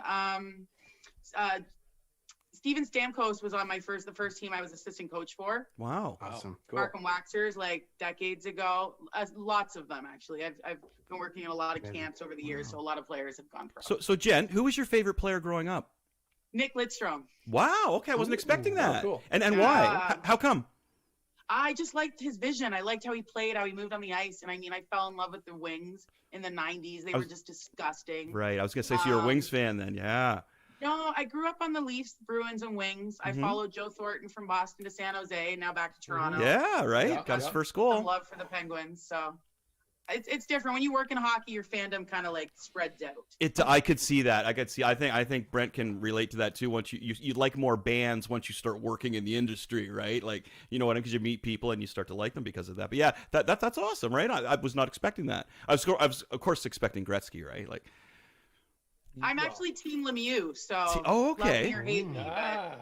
And I've got we had a little Twitter conversation today, and then I'll let you guys promote and go as we bring more people in. But my big annoyance with hockey in general is when people put a Y on the end as a nickname. Oh, there's Smithsy.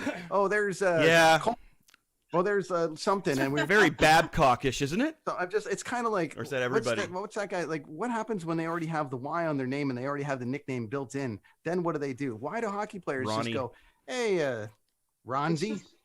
It's just the way it is, man. Like, and I mean, you drop the Y. So if you have the Y, you drop it. Gretzky became Gretz. Right. Or- Oh man, it's so obvious. That just dawned on me. Okay. It's Wow. a term of endearment, right? Yeah. So, yeah, It's probably an inner circle kind of thing, I guess, right? nice. Oh, look at I those. dig it. I see Every that. single time we bring up a subject, Whoa! Brent's gonna throw something on us. That's a nice jersey you got there, Brent. I got issues. I collect. That's too much stuff. okay. I There's can like see a- that. That's not an issue. I like is that Terry Fox? No, that's not Terry Fox. It's John Lennon. John Lennon. Never mind. yeah. Where? John Lennon. Yeah, well, John Lennon. He I just saw does the it. hair. Does look like Music Terry and Fox, hockey. though. It's all in here. Where can There's a jersey. I can't move my can't move my laptop here, but I got like 50 jerseys in the closet here, Nice.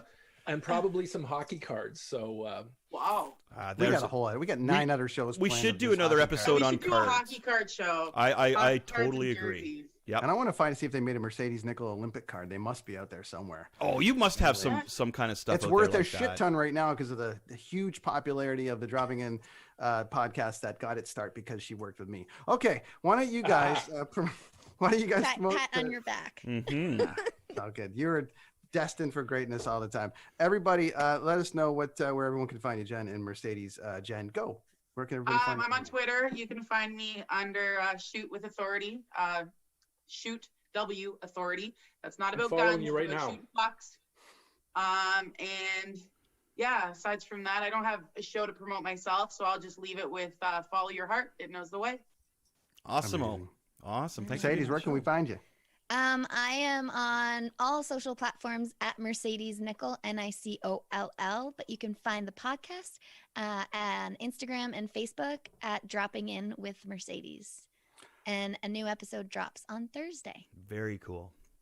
And Jen, you're on a couple of podcasts. You go on a podcast every now and again too.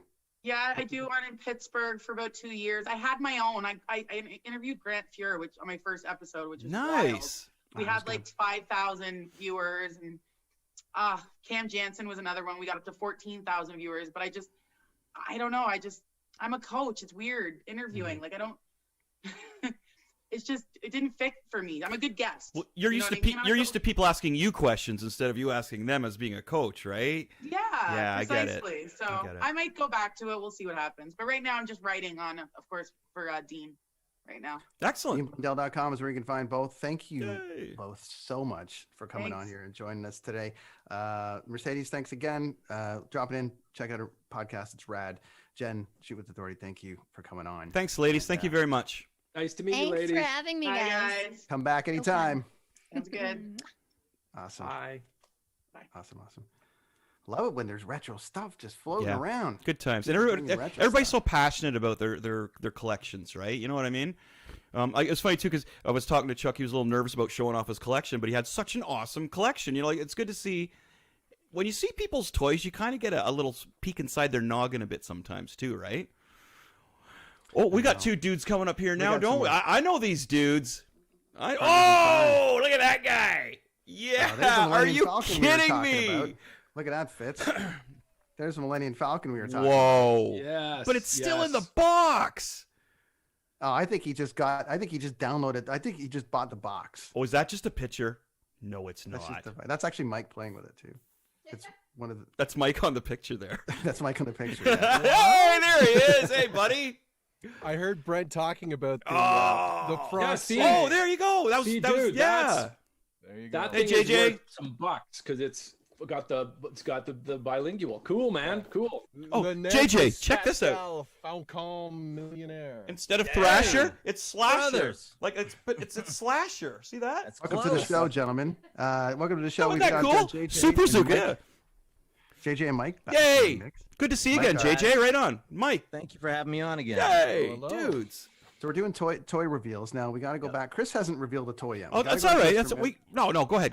I can go right at the end there, real quick. Don't worry. Lovely. All right, boys. Thanks for hanging out in the waiting Yeah. room. Yeah, it's all And, good. This has been fun watching, and I've been frothing at all the stuff that Brent has behind him. I know.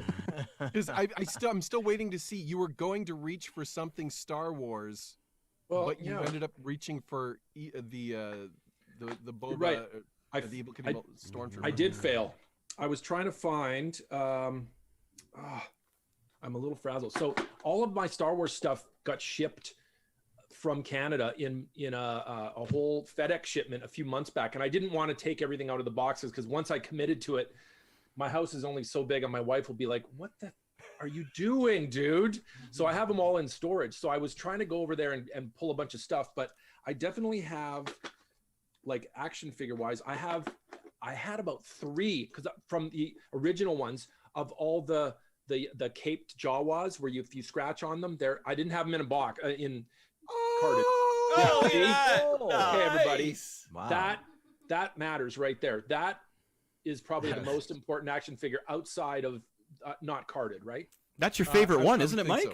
Isn't Yeah, that your this favorite is- one? Other This than was- the Darth Vader with the extended lightsaber, right? Right. This was a complete fluke. I still remember where I got this. I still Okay. remember it was. I know the mall. It was in Richmond Hill. And you got the gun. I have the gun, which floats, because as I found out that this was actually worth something, I never played with this because I always wanted the one with the cloth capes because I thought I know those you were think. cooler. I know, but it turns out collectability wise. Now, can you put it up close again? No rips. No rips. It's got the crosshatch cape, so it's not. It's got a little bit of paint wear.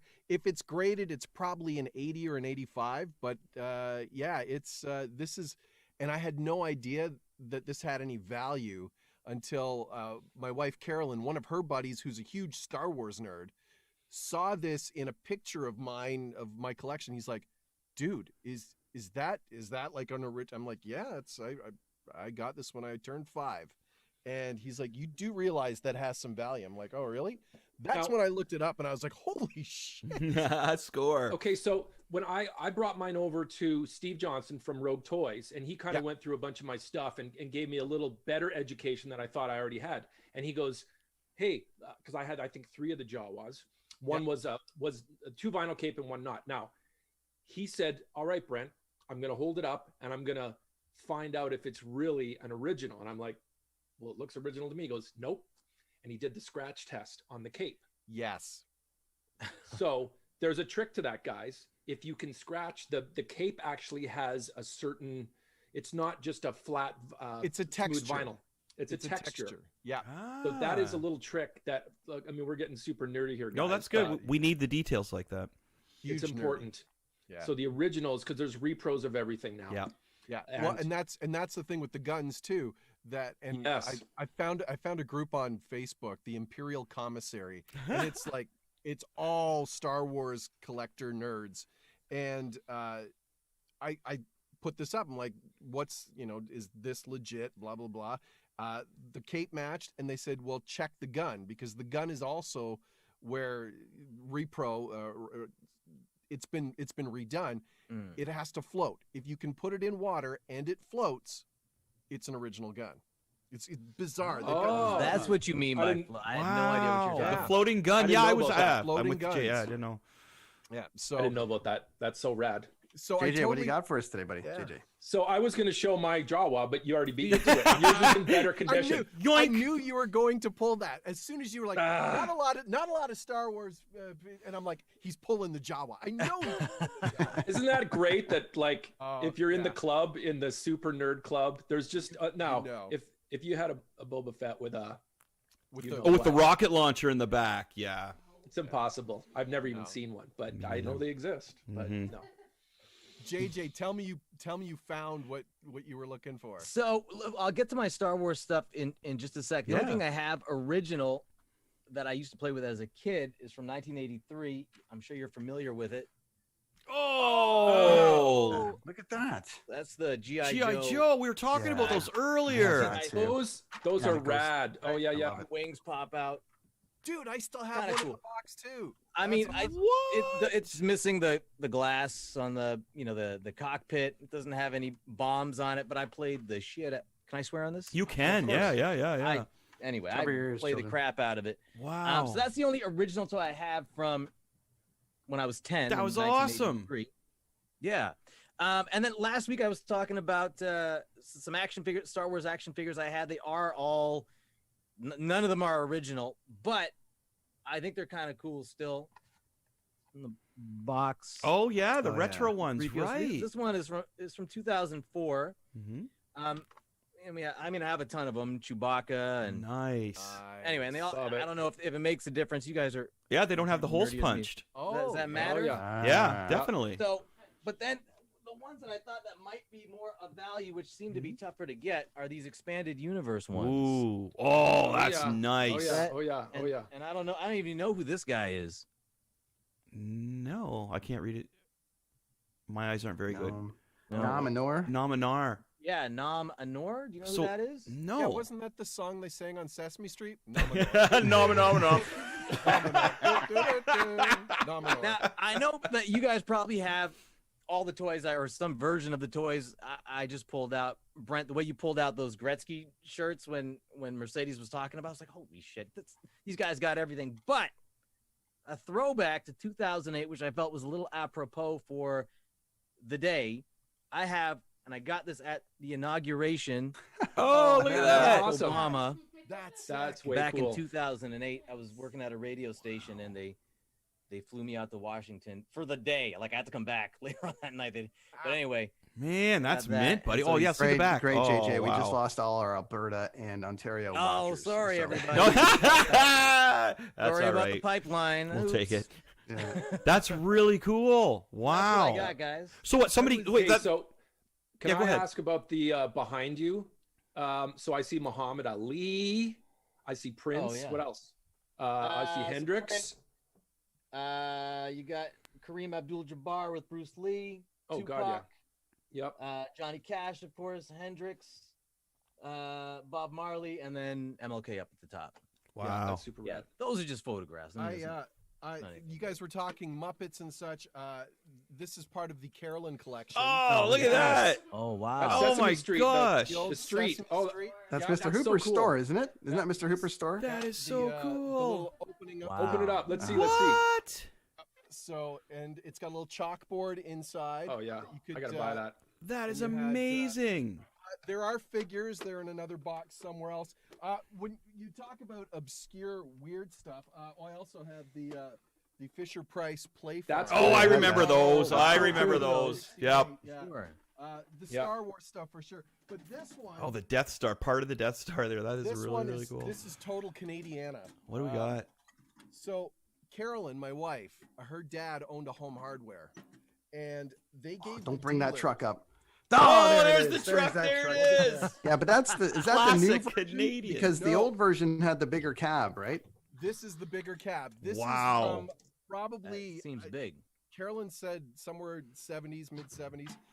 It used to transport Barbies, apparently, but this was given to store owners, so it wasn't actually sold. So we have this, and we have. Wow, that's a limited edition. But there's another truck front. There's another cab, like another more boxier rig yes. as well, which There's- might have been an 80s one, maybe. It's a smaller one. It's Ertl made it, or I think it's called Ertl. I think that was the toy company.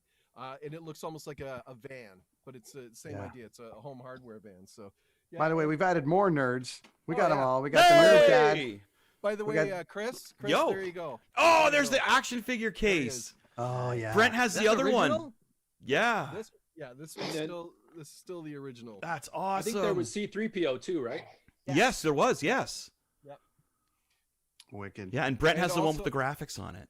Yeah, and also Brent there or Chris. Oh, that's the original. You got all the pieces for it as well? Well, more or less. Some of the stuff, like what sucks is I was the kid that played. Like I played. Yeah, I with did all my too. toys. Yeah. My toys are very well used, except for the Jawa, because he did nothing and he was so stiff. So I just left him alone, and sure enough, that's the one That was the one you needed to. survived. That's awesome. Yeah. Mike, wow, you got a great collection, Mike. Holy cow. Oh And my that's just like, God. I imagine that's just like dying the here. tip, right? The tip And- of the iceberg. And Mercedes was gonna do it. She did an unboxing. I Yeah. was going to unbox this, Oh! That's so Canadian. but I don't dare open this. This is Oh. from 1981. Old stock. My Oh, dad's God. basement. So he's part of this. Yeah. Oh, that's a Bob and this Doug is episode, basement, man. and I That is kept it, yeah. beautiful. Wow, Mike. Nice, Yeah. nice stuff, Way too Mike. mu- Oh, look at that. There's the you go. album. There's some. I knew it would come in handy at some point there, guys. There it is. That's what I Yeah. brought to the table today. Beautiful. I brought a little. Nice. There we go. We To gotta go do- with We gotta do a Michael's stuff. So, anyways, Bob I and knew Doug it would work. episode. I knew it Be would work. great. Guys, say hi to Daryl Spring from Daryl Talks to Bands. And Hi, Daryl, Daryl. Nerd Dad. What's up, Daryl? What's up, guys? What's up, How you buddy? doing? Daryl, I talked to Daryl earlier today. And Nerding out is what we're doing. He goes, I got something for this show. So I'm going to I get your do. ass on here. I do, actually. So it's funny because when I started getting into podcasting, I actually sold some OG Transformer stuff to buy a Rodecaster. Ooh. But there's one thing that I wouldn't sell. I refused to sell because I've always been like a big kind of music guy. That's the deal. So I kept it down. Oh, wow. Or I kept it. Yeah, that's Soundwave. I do have. Do you have the cassette? Okay. I got all of them. Nice. So oh my God! Look at that. Wow. Those were the There's one. best. Yeah. Nice. Oh man, I had that, but it's long gone. Oh, I had that Daryl, one. turn That's your- the one. Daryl, That's the turn your bird camera one. Yeah. sideways, buddy. Daryl, turn your camera sideways. Okay. There we go. Oh, yeah, dude, yeah. Those are in mint. Look at that. And I do. The guy that I sold some stuff to, he actually is the same guy that that printed my stickers. This is like it's totally Ottawa because Ottawa is it's like a city, but it's really a small town. Mm-hmm. He gave me this canvas Whoa. of Ravage. Wow, that is bitchin'. And Ravage, actually, the actual like Transformer hangs from the rear view mirror in my car. Yeah. Nice. So, did you like the movies? Not. I mean, not overly. I like Right. I love the OG like cartoon series as a kid. Like, I don't know, Optimus Prime dying made. Well, I was gonna say, yeah. Were you my okay age with cry. that? Yeah. Yeah. Hey, we grow up with the never-ending story though, where it's like you could die if you get too sad. So it's like there's Yes. just more traumatic shit back then than Right. there was now for kids. You know, like I don't know, it was normal. That's awesome, man. I love Transformers, especially the classic ones. The old cartoons are great. Yeah, they are. They're really good. Nice. Have you guys done what was better, G.I. Joe or Transformers? Oh no, but that would be good. It's definitely a G.I. Joe Transformers. guy. Mhm. No. I love G.I. Joe. I'm a G.I. Joe guy. Did they ever cross? You know, I got That's a question. Did they ever Transformers. crossover? Was there a crossover at all In the between them? comic 'Cause books. The animation was really about the same kind of. Well, the comic books brought in even G-Force, man. There's like G-Force, there's the Transformers, there's the Micronauts. There's all kinds of cool stuff they do in the comics. Micronauts. Yeah. Oh, I got that's what I got. That's what I got a box, an old box of Micronaut here. How come you haven't shown us a toy yet, Chris? Well, I got one. It's coming, man. It's coming. It's Micronauts. Okay. Joe, what do you got, bud? Joe. Gentlemen, this is, I don't know if you can see, so it's a Batmobile, Wow. but it's a phone. Oh my God! Look at that. It's our second phone of the evening. We got a. That's awesome. It's the Michael Keaton Batman, That's but great. it's a phone. This one came from my parents' Hey, place. why This can't one I has see fol- this? This has followed me around. Got some more stuff, but I'm a little younger than all you guys, so my retro stuff isn't it's not as quite as retro as yours. That's okay. Game Boy Pocket, Oh. red, Whoa. and I happen to have Pokemon in it still. Oh, there you Pokemon's go. Silver, so we're Oh. still there. Turn on. It does. When it's charged up, it totally still works. Stay Puff, Hey. classic. Wow. Stay Puff, Marshmallow Man. Classic. Beautiful. Classic. And I know there's a lot of music here, so I Oh, the Muppets. There we go. More Muppets. there Muppet we movie The best. vinyl The best. vinyl soundtrack.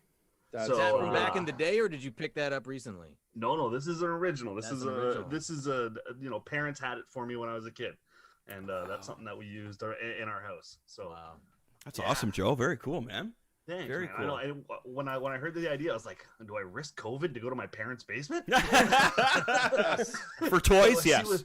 do I see what I got around here? Well, that's two classic phones. You guys could call each other, and you can see if the phones still work. We had some lip phones on there earlier.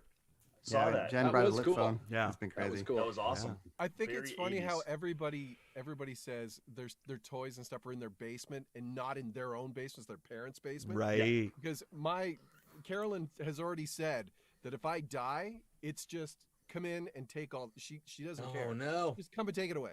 And I said the only thing I want to be buried with is this. That's it. Just this. Everything else you can do with what you want. But Yeah. she's like, I don't want any of this shit. So if you die, just know that it's going. Like somebody can come in and take the whole thing. So Yeah, just that. That's all that's going in the. Owen will grab it all up, buddy. Owen will scoop it up. I'm gifting mine to all your guys' kids. So that's what Brent. That's on video, Brent. We're holding to that. Yeah. We're holding to that. I held on to this for my kids, and they didn't care about it at all. They were like, I know, send it out my way. I'll take it. Well, my daughter has my comic collection. Let's go around the horn. Where can everybody find all four of y'all? Mike, you get to go last because because we're gonna cut a promo for us. Joe, where can everybody find you, buddy? Mike's OG here. I'm everywhere at that nerd dad. Yes, he Instagram, is. Twitter, Facebook. It started a YouTube channel last week, so you can find me everywhere at that nerd dad.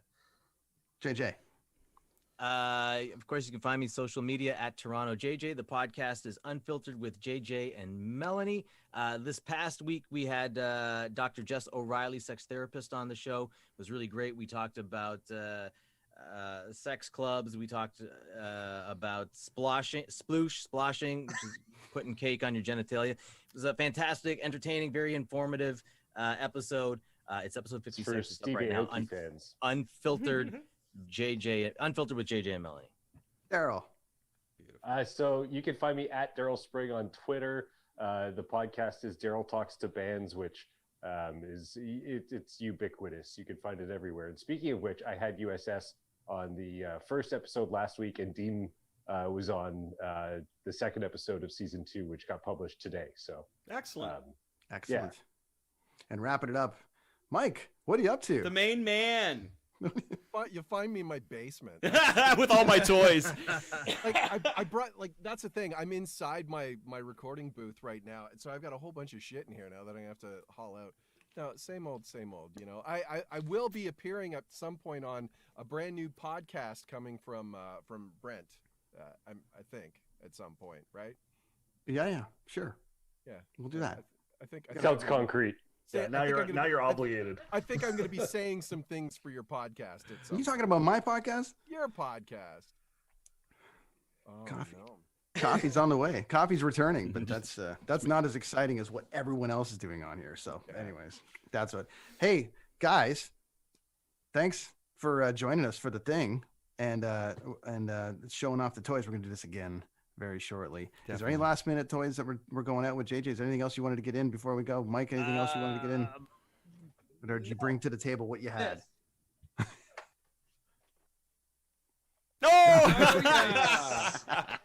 I think Joe, you can relate to that one. Joe, do you got one of those around for your kids? Everyone has to do the Costanza. Throw them away as soon as they get them. Oh, look at those old video games.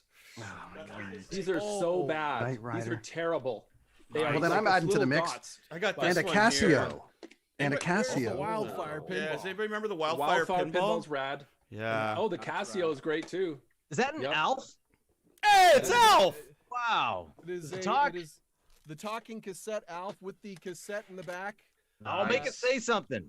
Yeah, that's the problem. Before I came on, I was trying to fix the electronics are shot in it. Oh man, my kids love Alf. It's on Prime. It's fantastic.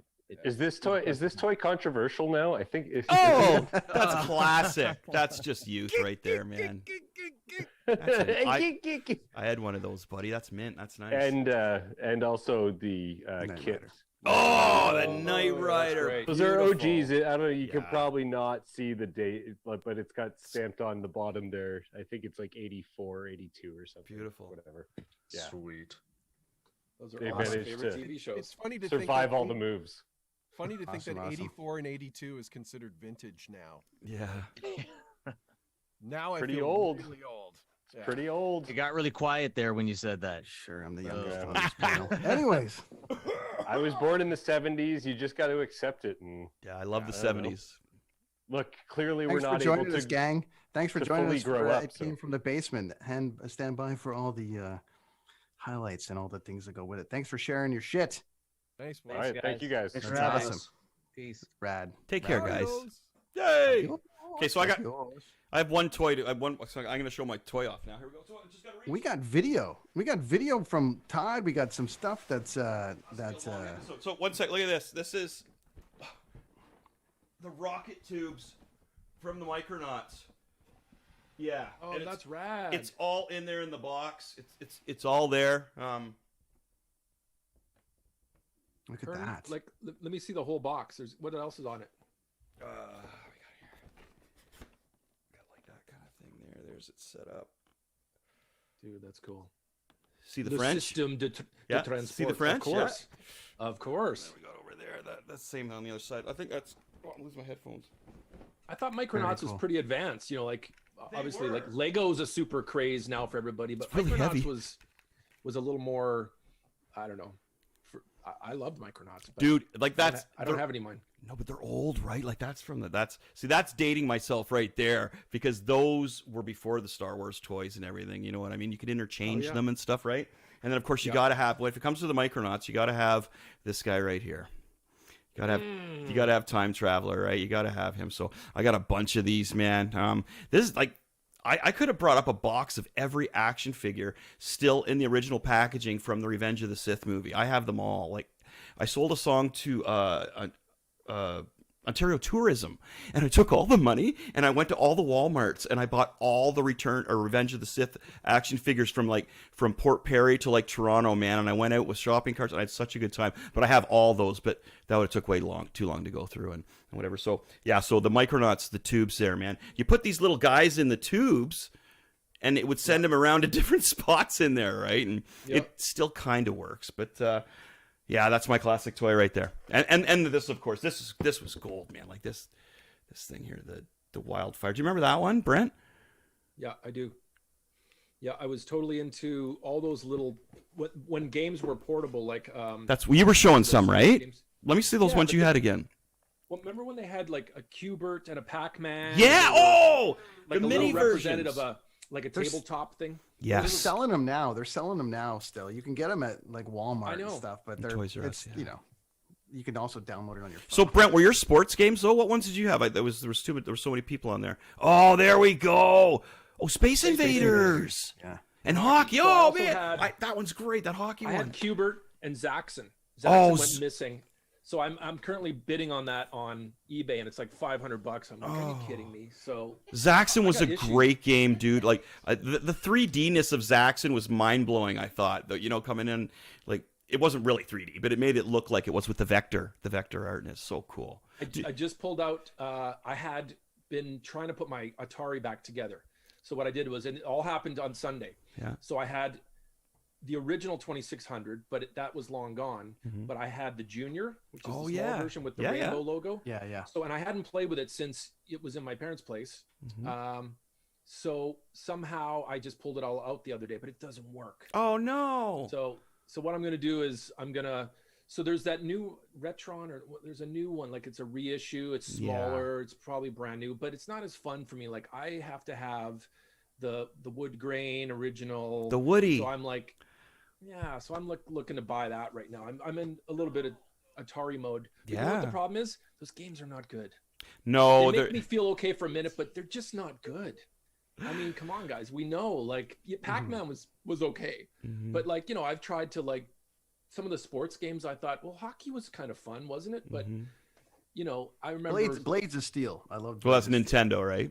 That was Nintendo. But Brent, the Atari, you need to have a lot of them. That's the trick, right? Is you know. You throw in Haunted House and then you jump over to Adventure, and you can't like spend a lot of time on one game unless it's ET, right? I have that.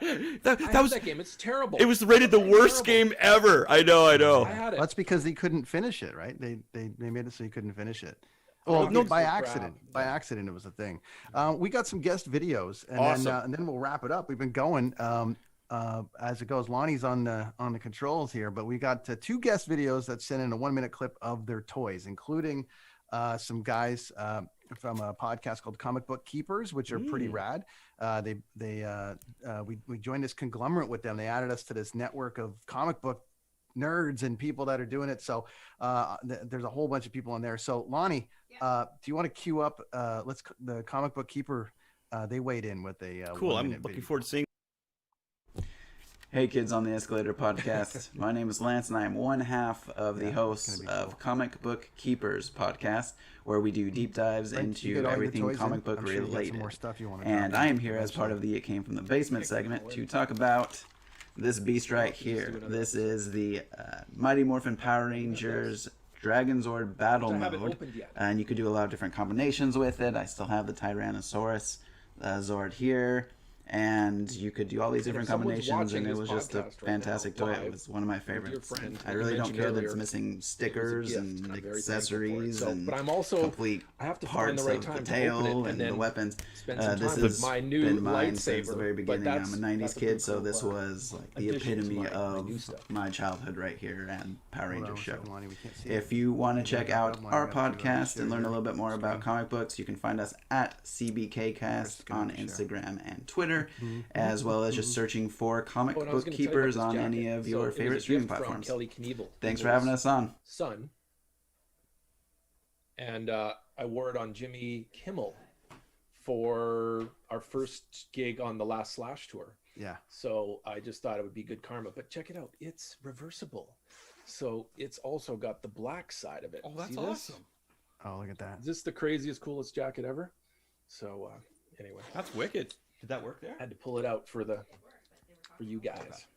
That's wicked, dude. That's wicked. This is great. I had to dust a lot of my stuff, kids. You know, all this stuff had not been touched in a while. And I'm like, oh my God, we're going to talk about toys. I went to touch things and I was like, oh no. So I was dusting a bunch of this and I moved a bunch of stuff around. But oh my gosh, there's like. It's always fun to rearrange things too, right? See, the thing though, you mentioned, Chris, you have a storage of stuff where in your basement or something. Yeah. You know, we start boxing these things up. Oh, I bought a bunch of stuff you bought a lot of, like a lot of the Sith stuff. You went all around and now you have this collection, but then you can't put it up all on the walls. So I know. It sits in boxes.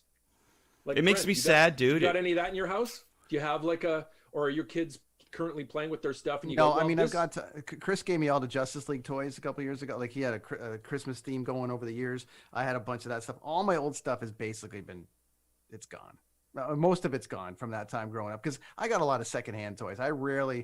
I'm not saying we didn't get new stuff. It was just like there was so many. My cousin Daryl had rad stuff and I would get it, or I just got a lot of stuff kind of given to me. And then at that time it was like, it just kind of moved on to someone else or it moved on, whatever. So I had a bunch of G.I. Joe, a bunch of other things, but I don't have a ton of stuff anymore, unfortunately. Now, is there anything from your kids that you're going to be like, okay, once Alex, we're done playing with that, we're going to put that away because that might be worth something. Is there anything in your house that's kind of cool? No, I've got everything wrapped up for them right now. So they're not, they're not, there's nothing really there just yet. You got to aim them towards good toys. Yeah. I got to get him some good toys, but some Spider-Man stuff. Yeah. So we had the videos. I don't know. I can't tell from here if it was broadcast. Chris, could you see the broadcast there? Could you see? I could on the side here, though. Do you want to play it again? We're just. Yeah, Brent, can you see it? Nope. No, that's the thing. You guys won't be able to see it. It'll be just on in the main system here. So I missed it, but did the viewers see it? Hopefully. Yeah. Oh, they did. Okay.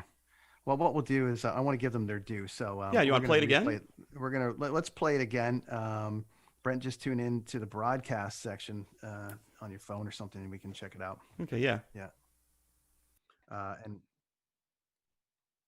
let the video go. I'm gonna mute. Here we go. Hey kids on the Escalator podcast. My name is Lance and I am one half of the hosts of Comic Book Keepers podcast, where we do deep dives into everything comic book related.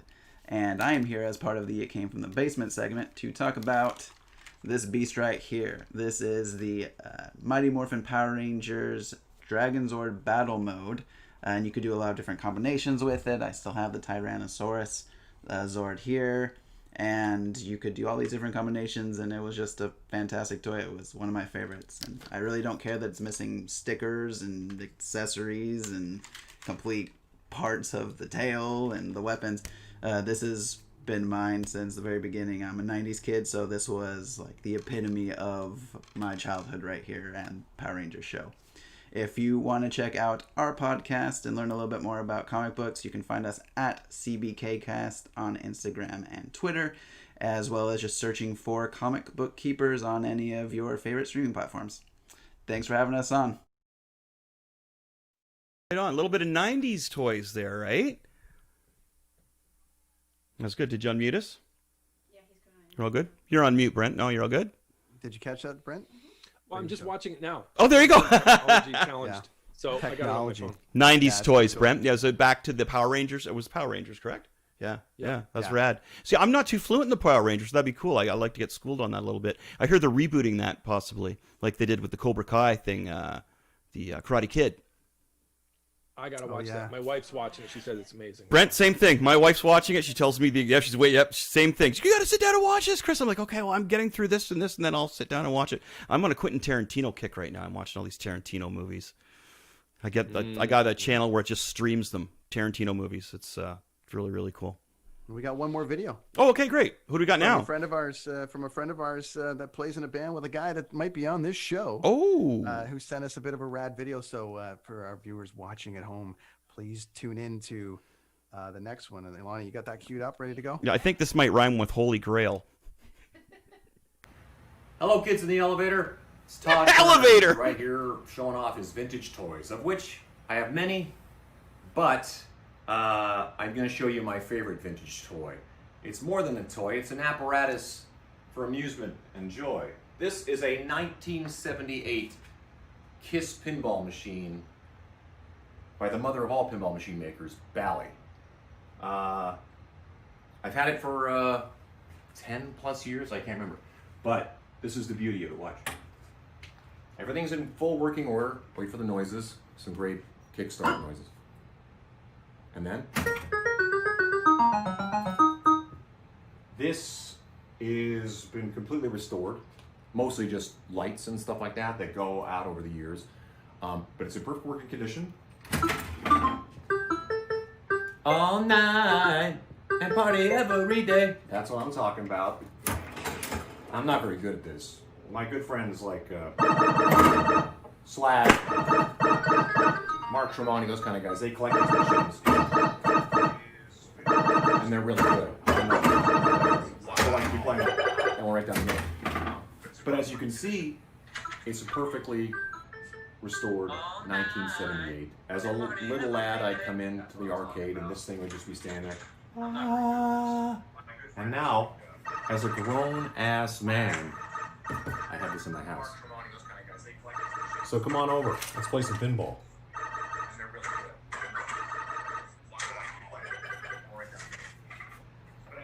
Love you guys. Peace. You unmute me? What? Unmute me? And now, as a grown-ass man. Okay, we're back. It says that I'm muted. No? Amazing. Chris, you just got to unmute, buddy. Yep, you got to unmute me, baby. Rad. Awesome. Love you guys. No. Fun stuff. There you go.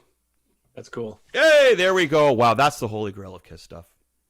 Yeah, I don't have that. I've always wanted the pinball, and but now that they've reissued, there's a AC/DC, an Aerosmith, and the Guns N' Roses one looks pretty rad too. But that new Kiss pinball machine is super rad, and I'd probably go for the new one just because I love pinball, and I think if I'm gonna have it in the house, because like Todd mentioned about Slash has so many great pinball machines, and he kind of like over time I think he switches them out after a while. Like he's he's like a collector, but he also probably gets tired of one and then swaps it out. But I don't know.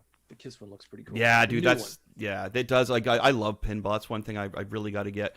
My daughter's in the basement right now. My daughter's in the basement with all the toys, but she has an apartment we built in the basement for her right now. And because the music scene's done, right? So she's got nothing going on. She was running shows there, Brent. She was doing yeah, she was working for B Rent there. She was doing some rad stuff out there in Vancouver. Yeah, but it's all shut down. So she's here now. But when she moves on to another place, I'm going to turn that room we built into like a games room, and I'm going to christen it with a pinball machine. Probably won't be a Kiss one because I don't know if I can swing that, but it's going to be something really cool. It's those are like the one Todd has, highly collectible. Hard to get parts for it though, I bet, right, buddy? Like if you get a new one, if something goes wrong with it, you could probably get parts for it a lot easier. Actually, if you know Slash, then you're going to know his little circle of pinball expert repair guys. Oh, so you're kidding me! Oh, I bet you Todd's got a guy. Yeah, and course. Todd's is in mint shape, so it's pretty awesome. Yeah, that's great. Again, it's all toys are always about reflecting on a good time growing up. So I think of the Kiss pinball machines the first time I saw it at like the dairy scoop down the street next to the Max Milk by my house. Yeah. And, going in and seeing that pinball machine, when I go to Todd's house and I see it, it just brings me back to that time of, how good it felt seeing it. So yeah, buddy. Yeah, the vibes off that pinball machine are amazing. Very, very cool. Much like your jacket and the whole, Evel Knievel thing. It's just because you don't see that anymore. And most of the comic books I have from the 70s, excuse me, every other one has an ad for Evel Knievel in it, right? For the wind-up toy or just for the whole play set with the van and the whole deal. Yeah, really cool stuff. Brings back such great memories. What were those the things you put in water and it was like the sea monkeys. Sea monkeys, dude. The yeah. other ad in every comic back in those days. Yeah, they were, man. Yeah, and they made them right. made them look like you got a family in there and stuff, but they were just fairy shrimp. Crazy. Fitz, before we let you go, hey man, number one, thanks for coming on and co-hosting with us today. Thanks for tolerating my coffee. Oh, are you kidding? I'm with you, man. I'm collecting and it's I'm great with you to share all your stories. I'm going to do a rapid fire toy extravaganza with you. Chris, just name out. I'm sure you've got something. If we yell it out, you've got it, Brent. So I'm going to start this off and I'm going to just throw something at you and you got to grab it real quick. And we're going to do this in like 30 seconds to see if you can pull this off. Ready? Superman.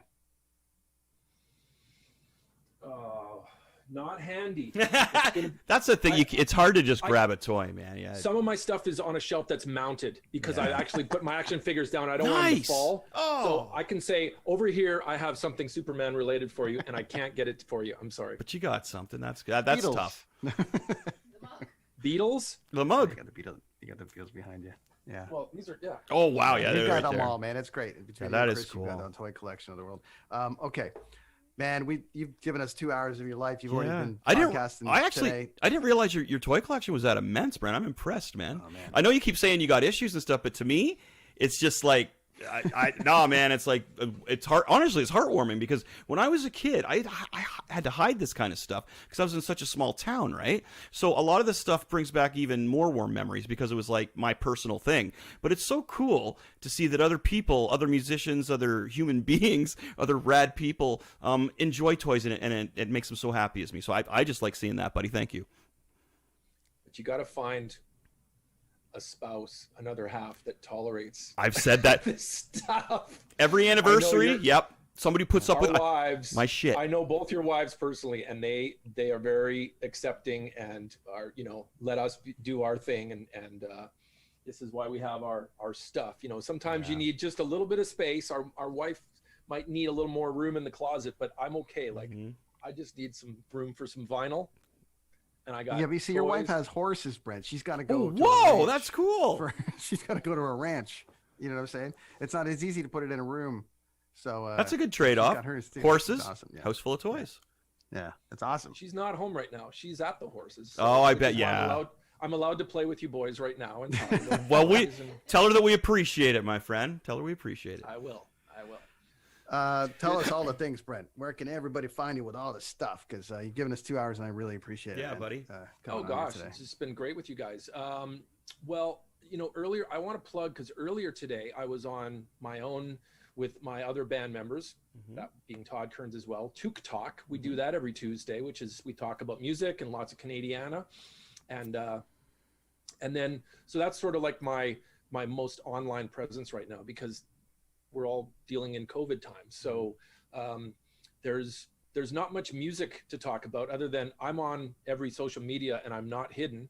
I'm under Brent Fitz, but I'm kind of quiet. I'm kind of enjoying, listening and talking to everybody else. So this is kind of fun talking to you guys, but I haven't been promoting myself so much because I'm enjoying the pause. I'm spending the time looking at my stuff and playing my records and talking to my friends. So it's this has been kind of cathartic. That's cool. Yeah, I'm on everything. Brent Fitz. You can find me on all those social media stuff. Just Google the dude's name and you'll find him. I watched you guys play Hot Child in the City, a cover Hot Child in the City today.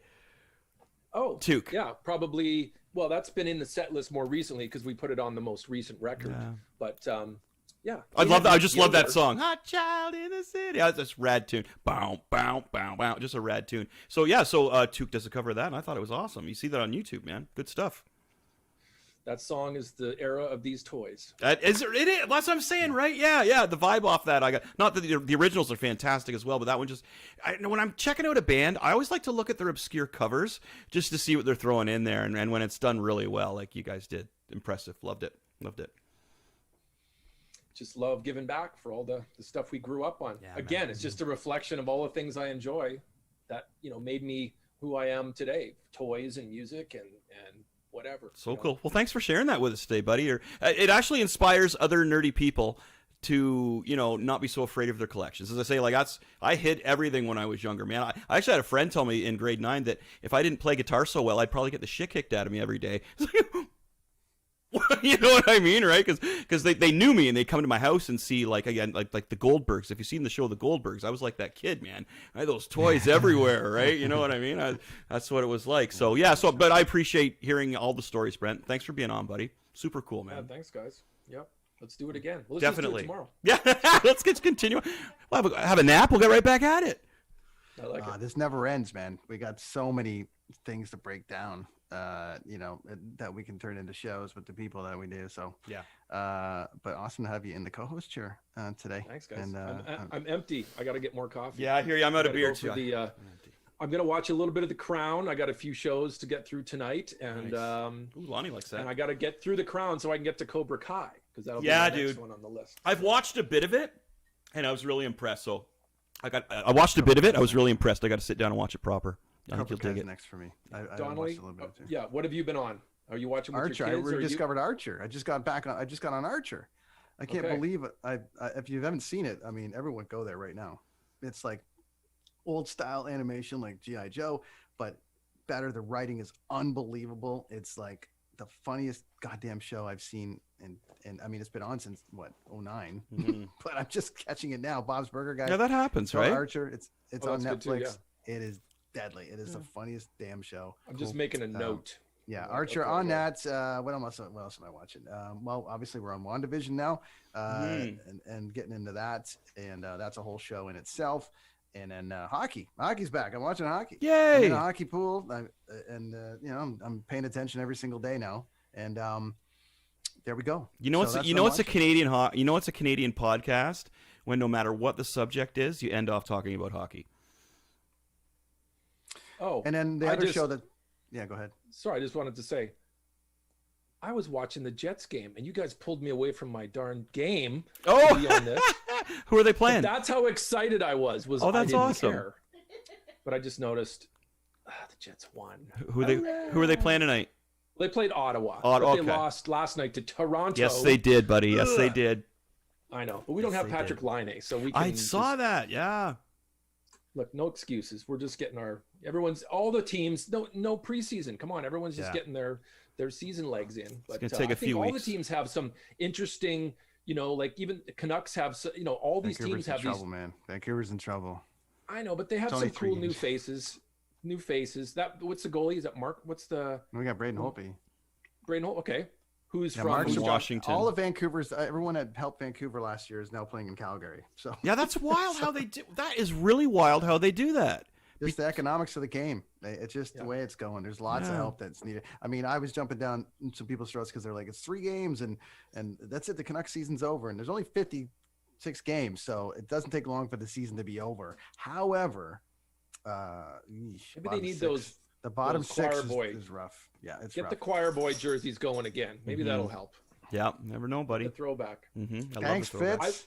Dude, we could talk all night. Thanks, we could, dude. I know, right? Like, this is great. This is great. Brother, thanks for coming on, man. Awesome. Okay, it's really gentlemen. cool. Yeah, come back, and we'll just do a whole Nerds Talk Hockey thing. We just talked for 2 hours. I love it. We did. Everybody else that came on too. Yeah, right. There's so many. Introduced me. I just followed everybody else on their pages. So excellent.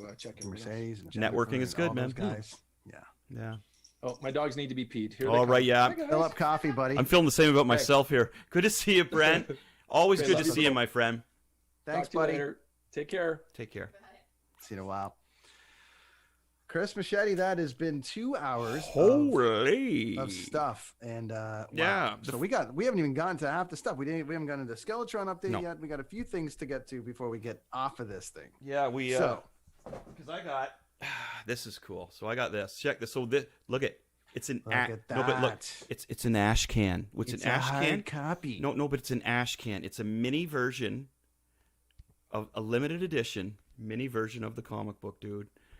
Ash, so here's the big announcement for Machete Comics today. We're gonna do 100 copies of this ash can. Now, the difference between this is like you get the graphic novels that are more the hardcover. Okay, the comic books are really thin and papery. This is like a mini graphic novel. This is called an ash can, and this is beautiful. Okay, we're gonna have 100 of these. Same price. 100. One, that's it, and I'm gonna personally number each one in the back, and this is how we're gonna launch the hardcover of the hard copy of this, buddy. This is beautiful. Like I'm gushing here. I have a comic book. This is listen. Look at the ad in the back. Look at the ad in the back. There it is. I'm bad at this. There it is. There. You know, when dreams come, I mean, this is as long as I've known Chris. This is all he's ever wanted, to have his own comic book, and you're seeing it right there. In live in high def. So here it is. On cable TV. Yeah. So my friends in Oshawa, this will be available. The limited edition ash can version. I figured I wanted, whenever a new comic book comes out, I want something special for the first issue. And the way I see this is going to be huge one day. This is going to be Walking Dead huge one day. So what I'm offering. And you know, I'm not trying to make a lot of money off it, but it'll be under $5 for the hard copy. And this is kind of my gift back, is the first 100 copies, because they're going to go to friends and loved ones, right? Like that I care about. So that's a great ash can version. Here's the test of it, and then we'll go for the newsstand version that they call the cheaper version. But right now, for the same price, we're putting out the ash can version, 100 copies, all numbered. I'm so excited, dude. I'm so excited. There it is. Well, I'm excited for you. Thank you. Dude, I'm gushing for you. That's like a dream come true, man. It is. I love it. That's your Wembley. It is. For that. Skeletron. So as we said, you can check all of Chris's stuff out everywhere from Machete Comics and all the Chris Machete. A couple of things we got going on. So all right, so we're up in the Instagram stuff. We're doing a little bit more on that. So find us there. Kids on the Escalator on Instagram. Our Twitter page is starting to get some steam, having some fun there. So join us on Twitter. Chris posting art constantly. So let's support the cause, support local, support Chris and everyone that's support local. Let's have some fun with it. Some fun that we're having on Twitch. Twitch, man. Yeah, Twitch. So you're playing some retro video games. You're playing.